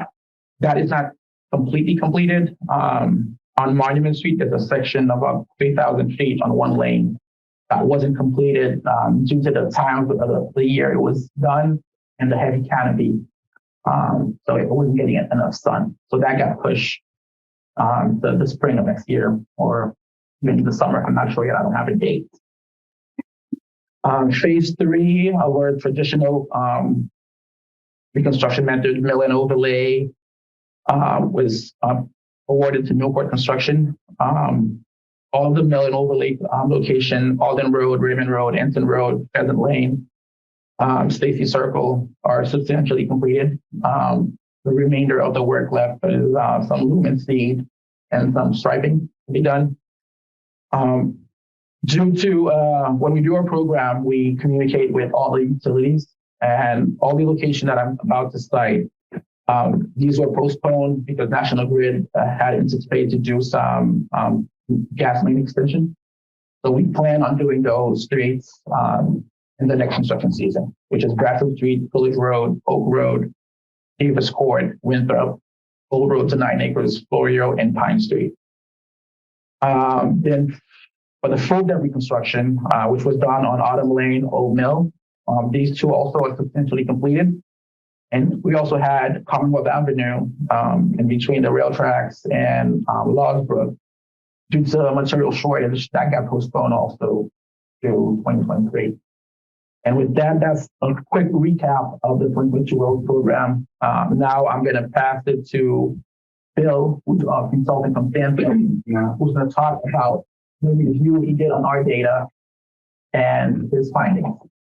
And so very important, as Joel sort of, taking a seat, we wanted, because of the preservation techniques were relatively new to us, but not in the industry, we also, have identified lots of needs, and preservation is sort of cost driven, but also quality driven.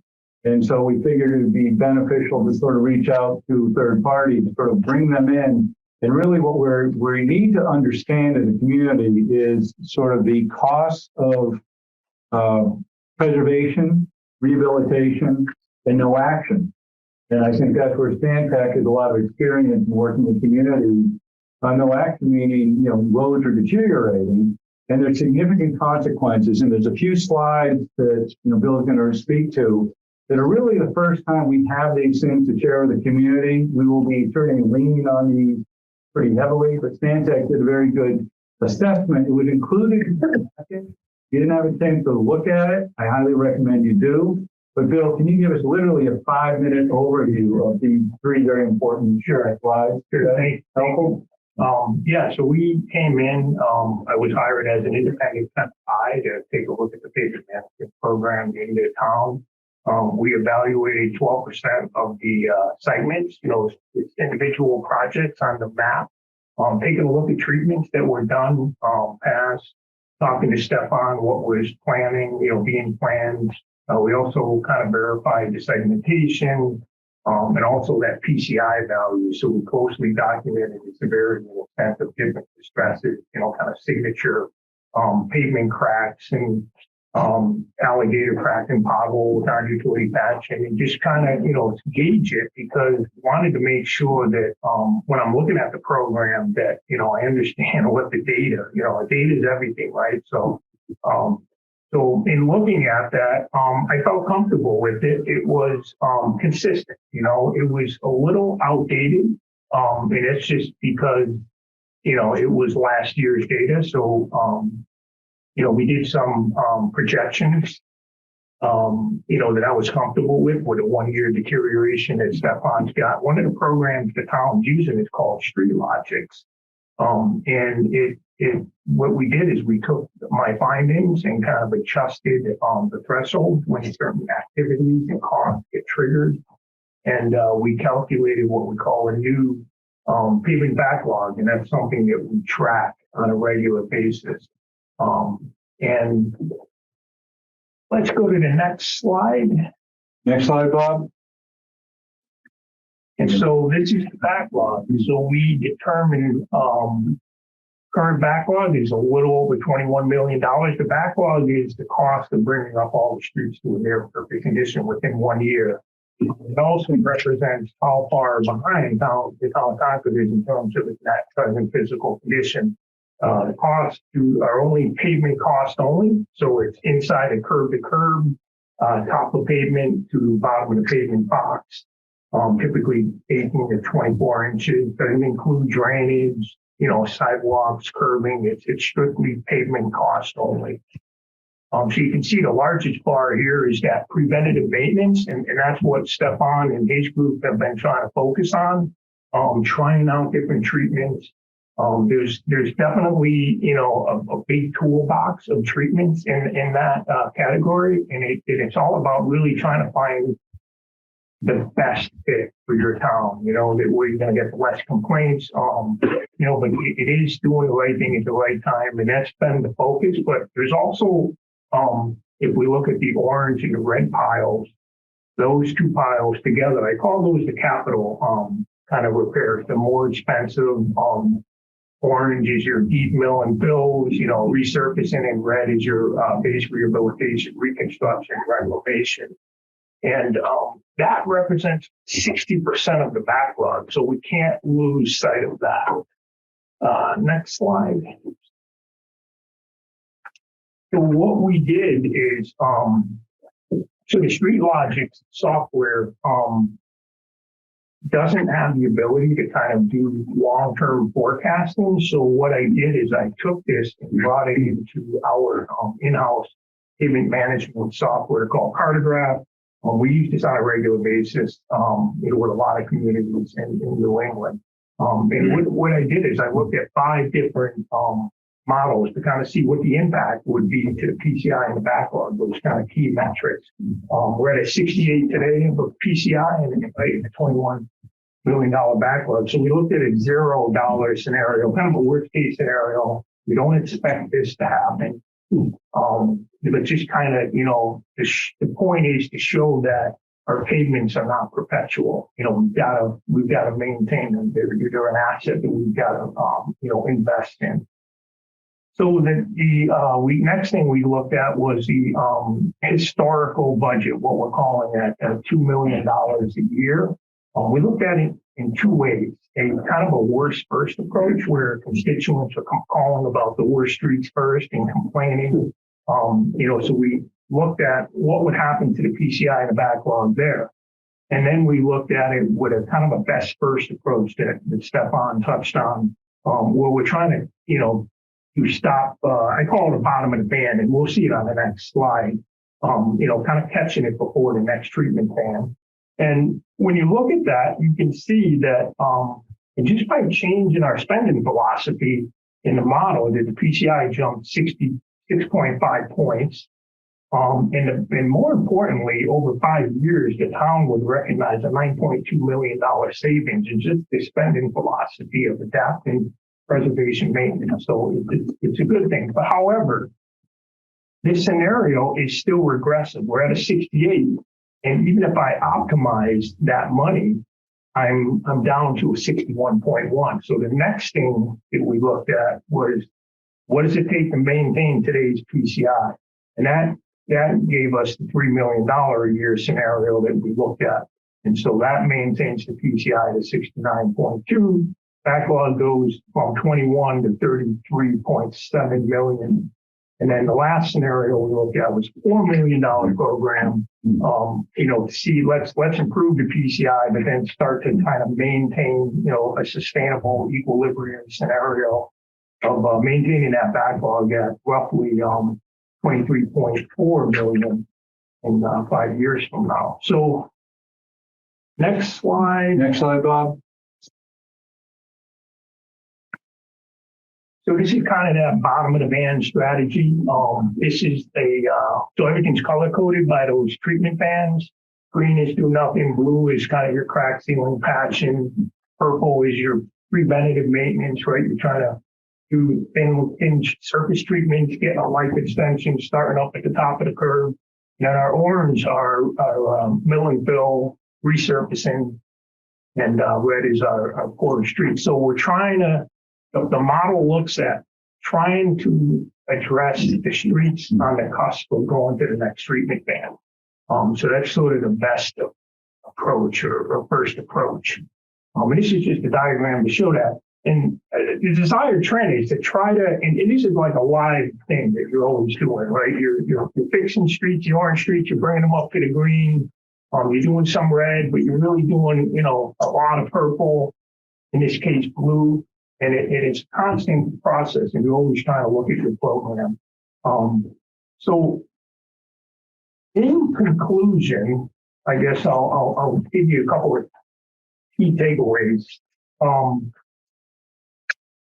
Town of Concord needs to increase its roadway funding to at least $3 million a year, just to maintain the PCI. Consider up to $4 million to improve townwide conditions. If you go back one chart, one slide. So if you look down at what is the expense today? Where was the? We usually ask somewhere around 3 over 3. We usually get somewhere around 2, 2.5, something like that. We have this year. No. Okay. This year we have 2 plus some other monies, got the 90 and unspent monies. Which you'll see, I'll talk about that. If you look at the bottom line chart, the second point in the second year, and even the third year, you notice like all the lines, there's a shift. It all goes up. And that's because, you're not spending enough money on things that are coming due. You're not keeping up with deterioration in those years. The model can't keep up.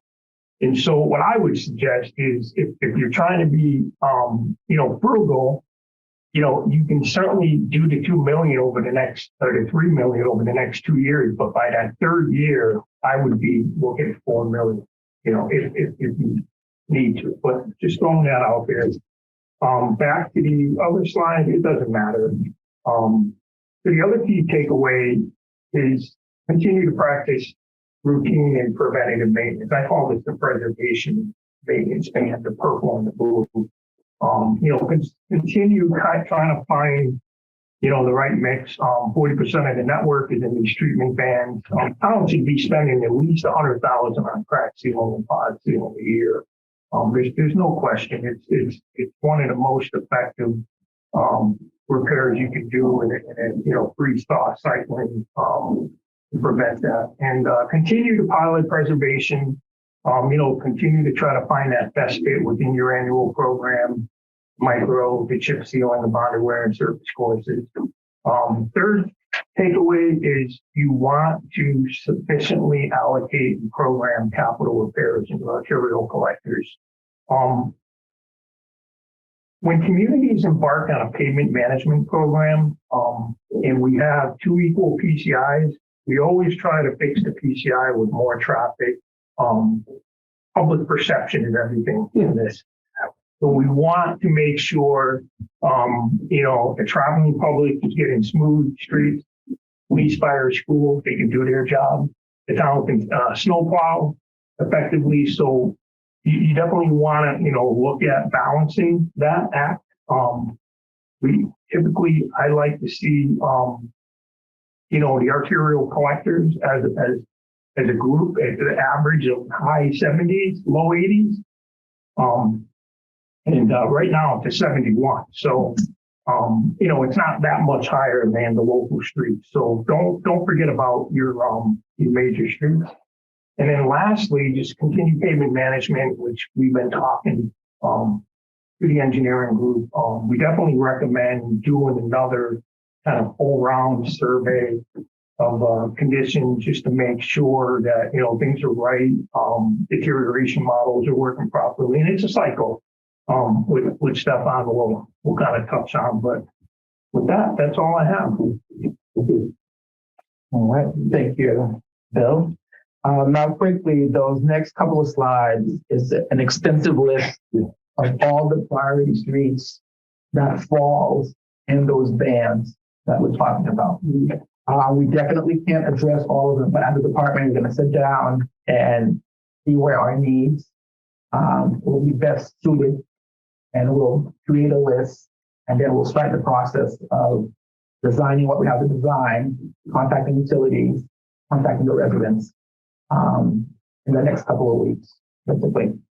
There's different numbers behind the names, like Main Street shows up several times. Is it just different sections? Yeah, different sections. As you can see, if you go back on the map where you had color map, green, yellow, the PCIs, the longer streets are segmented on how they're actually deteriorating. So Main Street has several sections. Some are perfect, some are fair, some are poor. That numbering is that one, what that is.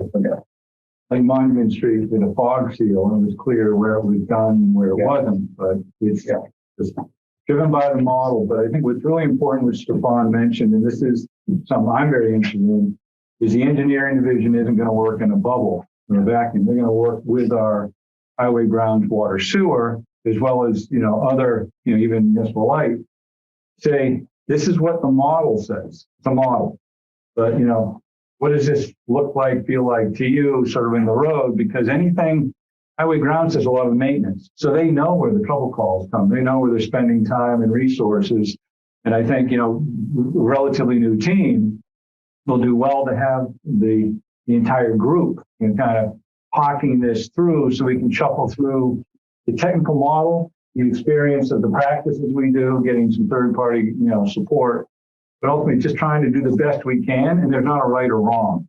It's just sort of how do we tackle this? And some of those trends analysis are just that. But we know we're talking about 2 million $3 million, $4 million a year on pavement alone makes a difference. And so we need to communicate and educate the community to that. That's really important. And also just to add to what Alan is saying, those dollar values and what Bill is saying is only addressing pavement. So whenever we go in a neighborhood and we do sidewalks, ramps, curbing, yes, we spend $2 million, but we're not spending on the amount of linear footage of road that we need. So very important. So now when it comes to for the funding for 2023, we have approximately 3.5 million. 2 million was allocated by the town meetings. We have about $1.1 million from Chapter 90 and leftover funds from previous contract that we need to close out. So that's what we have for this upcoming year, which is good. And then just to go back to what Bill said, if we want to really improve our roads in town, the budget needs to be increased. Yeah.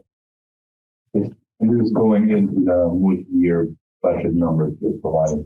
So we are literally back and forth now with the town manager's office, talking about what our request is, but they can actually absorb. And I've said the town manager is very supportive within reason, and even looking at how to be creative with the financing of this. We've talked about at what point do we look at sort of something outside the usual 2.5 and look at a bond authorization that will allow us to be $10 million over 5 years where we can spend it differently and phase the project so that we're not doing individual projects, maybe 3-year projects that we can work with the same contractor at fixed price. So we're trying to be creative, but we're about to have that conversation. I think we're going to be talking tomorrow in the town manager's office a little bit about where she believes we may stand. But we just thought it was important. Kind of the philosophy that we're using, consistent and really the third-party support. There's technical, but then there's also practical. And that's where Aaron McCloskey and his team and Jeff and Roski and his team will be involved. I assume you're using this kind of data-driven approach in your discussions with the town manager. This is brand new. This is good. Yeah. So, and I think you got the actual report. And if you had a chance to read it, what I thought it was readable, which was nice, so we do want to share that, and hopefully these graphs are always a little difficult on the screen, but there's some good information there. So Bill, thank you. Stefan. We're open to questions. I'm going to ask you to sort what's the agenda, or you look at to see what's coming. All right. So, thank you, gentlemen. thank you, everyone. Well, Okay. So we are now on to the 2023 annual town meeting coordination articles. Good news on this. You've provided them. This is sort of a procedural update. There are no articles that we're presenting through Public Works that are outside the routine.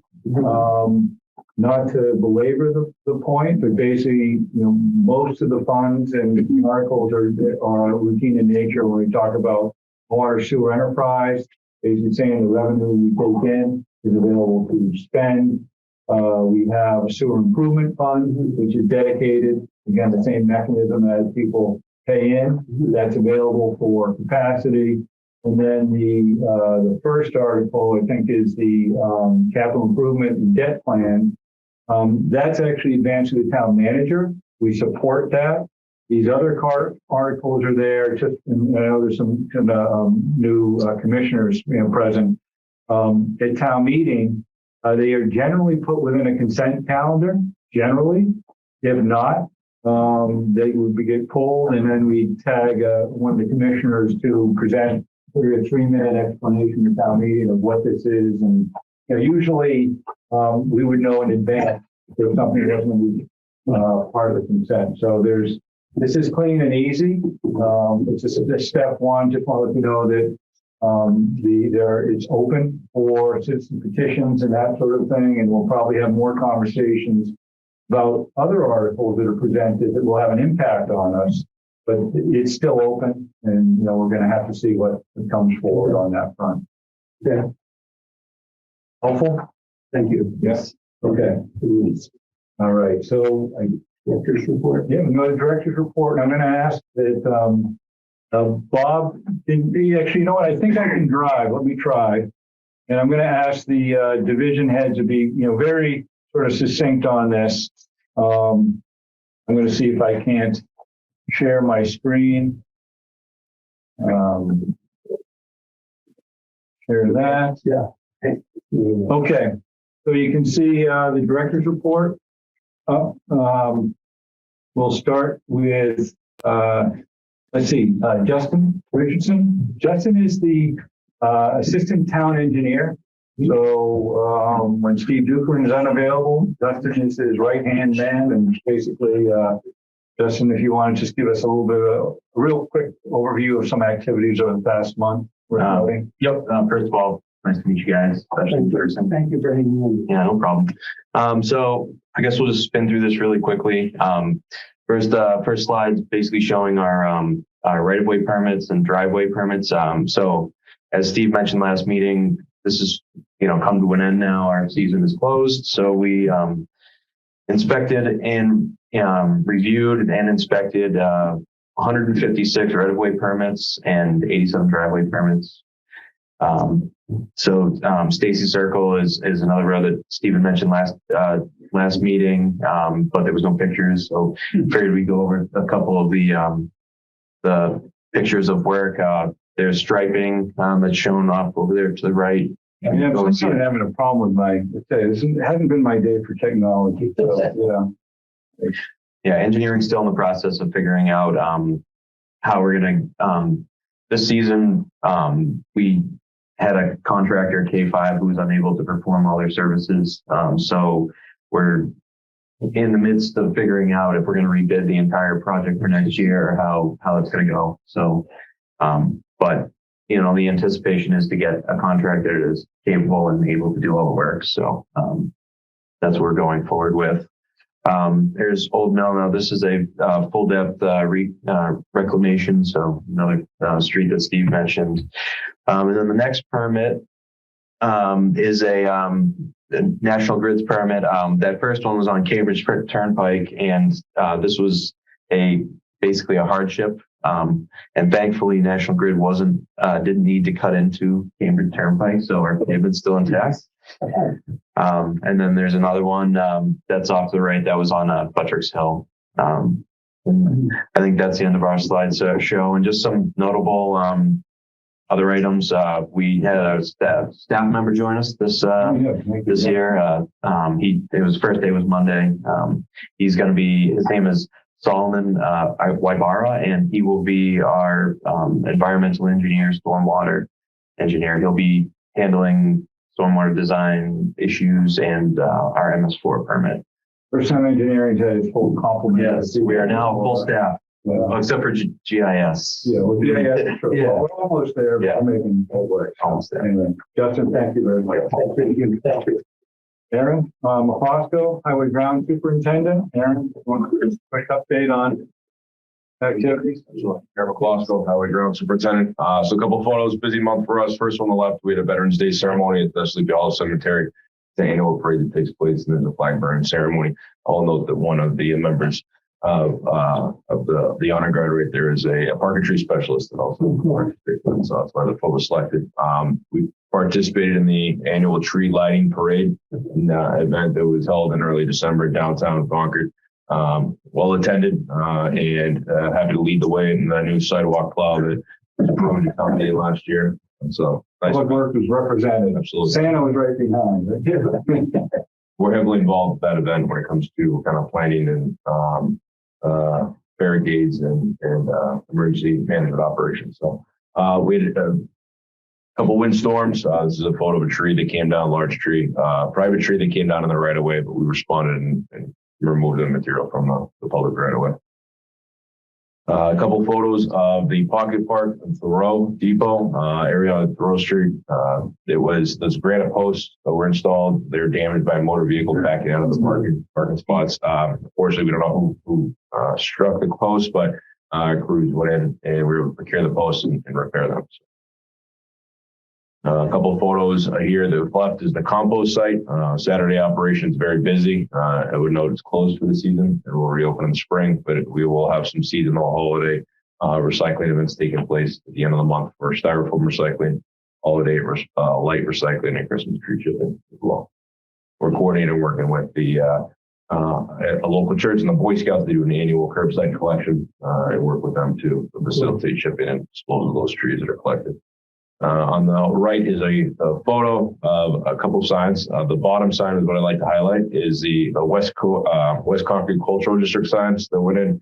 We worked with that commission that procured those signs. They were approved at the select board early in November, and we installed them 4 signs throughout them in that area.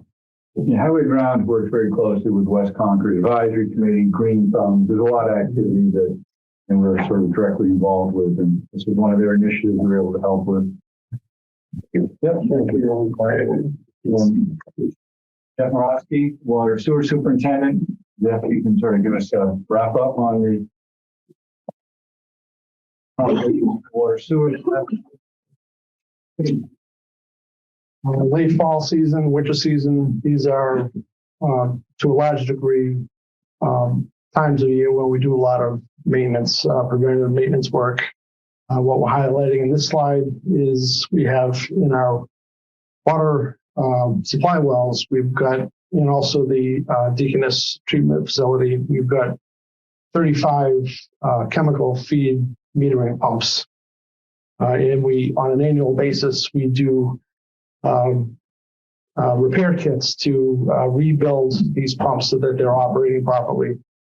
This is cost savings for us as opposed to simply throwing one of these pumps away and buying a new one. It also helps our operations staff maintain their competency in diagnosing and repairing these sorts of chem feed pumps, which are critical to the chemical feed dosing. We did also have our water distribution and sewer collection team replacing some manhole frames and covers. Cast iron frames and covers seem like they're very robust, but they can become damaged. And they, when they do get damaged, they don't seat properly the lid in the frame, and it can create rocking or bouncing, which is creating nuisance noise. Or some of the older castings can have pick hole openings that penetrate all the way through the cover that would allow rainwater to get down into the sewer system. And we're particularly sensitive to that with our sewer capacity limitations. So we were in-house replacing 2 problem frames and covers, and we were teaming together with the Highway and Grounds Division for the pavement restoration. You can see we're concrete anchoring that frame in place, and that's a standard practice. Makes it rock solid to take those impacts from vehicles. And the last thing we're highlighting is we do in this season also do hydrant inspections and something that we call dunking. Our hydrants are dry barrel type. That means to say that water would not be retained within the vertical barrel of the hydrant. It is allowed to dissipate out weep holes. Usually there's crushed stone around the bottoms of the hydrants.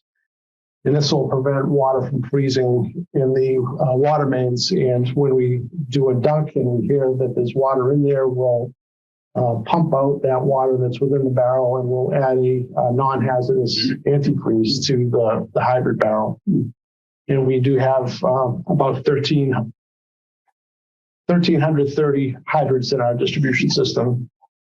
And we also are, just one last note, we are also commencing leak detection survey work in our water distribution system, and that commenced on Monday this week.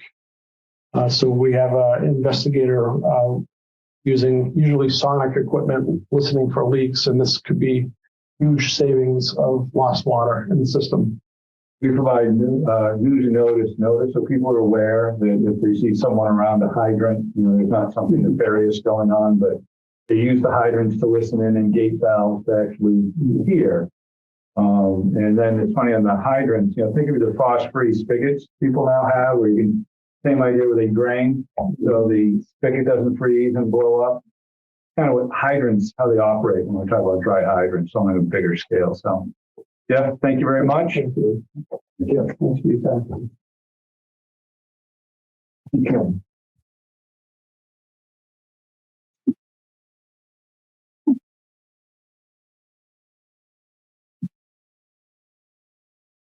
No, We're all set. that is the director's report. Okay. Any comments from the commissioners? Yeah. Any comments from the public? Yes. Hi, my name is Mary Hartman. I live in Concord, and I'm also a member of the select board. And I have a suggestion about your capital improvement and debt plan that you talked about, Alan, and you're requesting close to 10 million. Okay. As you mentioned, this is going to be scrubbed by the town manager. She's in Mexico now, but when she comes back, she'll probably get back to work. So this will be scrubbed, and then she'll bring it to the select board for our input. So I have a suggestion as far as making some of these categories more understandable to the layperson.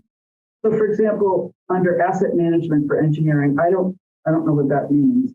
Maybe you do. I'm sure you do. Or for things like down below where you're looking for borrowing for the playing surface replacement. What playing surface are you talking about? So a little bit more description of this. And also you've got highway equipment and vehicle equipment. So just a little bit more description so that when we're discussing this in open meetings, we have more information about it. That would be helpful. Yeah. Thank you. Thank you, Mary. Hi, it's Pam Howell from the North Sac Hill Road. I'm here again about the condition of our road. I've noticed that College Road has improved, I think because it gets more traffic, so we're not getting as much, chips in the wheels when we drive by.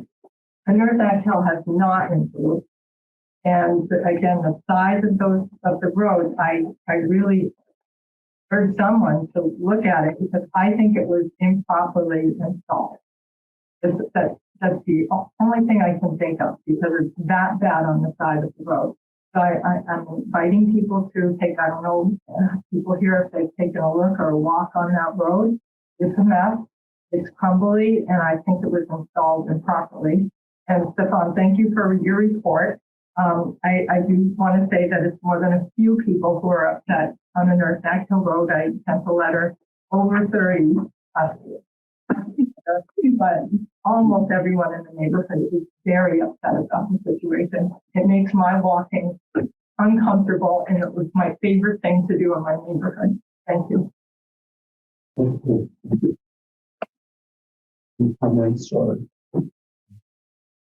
I think the last time I was here, they said they were going to do some cleaning of it and put a sweeper through there, but Yeah, so last if they time, did, it made it worse. there was a discussion on maybe bringing a street sweeper up to see if there was some debris to be picked up to the street sweeper. I also know there was a discussion, and I think there's some work done on some of the edge of the road. Stefan, Aaron, you guys want to speak to that? Or was there work completed? Yeah, the road was left and then there was some, edge of the road was filled in with material that was lost. So the street sweeping, yeah, some specific locations, and so there was some street sweeping. So the question is it deteriorating? Is it lifting it? And it's worse. From that, unfortunately, it probably stirred things up. And then some people are doing driveway work, and where they're doing construction, the chip seal is like almost, it's just, it's come apart, I guess is the best way to, like I can see the pavement underneath. Mm-hmm. We try and walk up on the road that leads to the water reservoir because that road is nice. We try to walk on within, but it's really annoying to have to get in your car in your own neighborhood to go and walk on these little dog leg off of your neighborhood. I really encourage people to go for a walk to see how bad it is. And I hope this doesn't happen to another neighborhood like ours. Any other comments? Okay. I, David DeLong, hereby make a motion to adjourn this meeting. All those in favor? Say aye. This meeting is adjourned. Thank you very much. Thank you. See you next month. Thank you all for hanging in so long. Appreciate it. Bob, are you good? Thank you, Bob. Yes, I am. Everybody have a good holiday. All right. Thank you, Bob.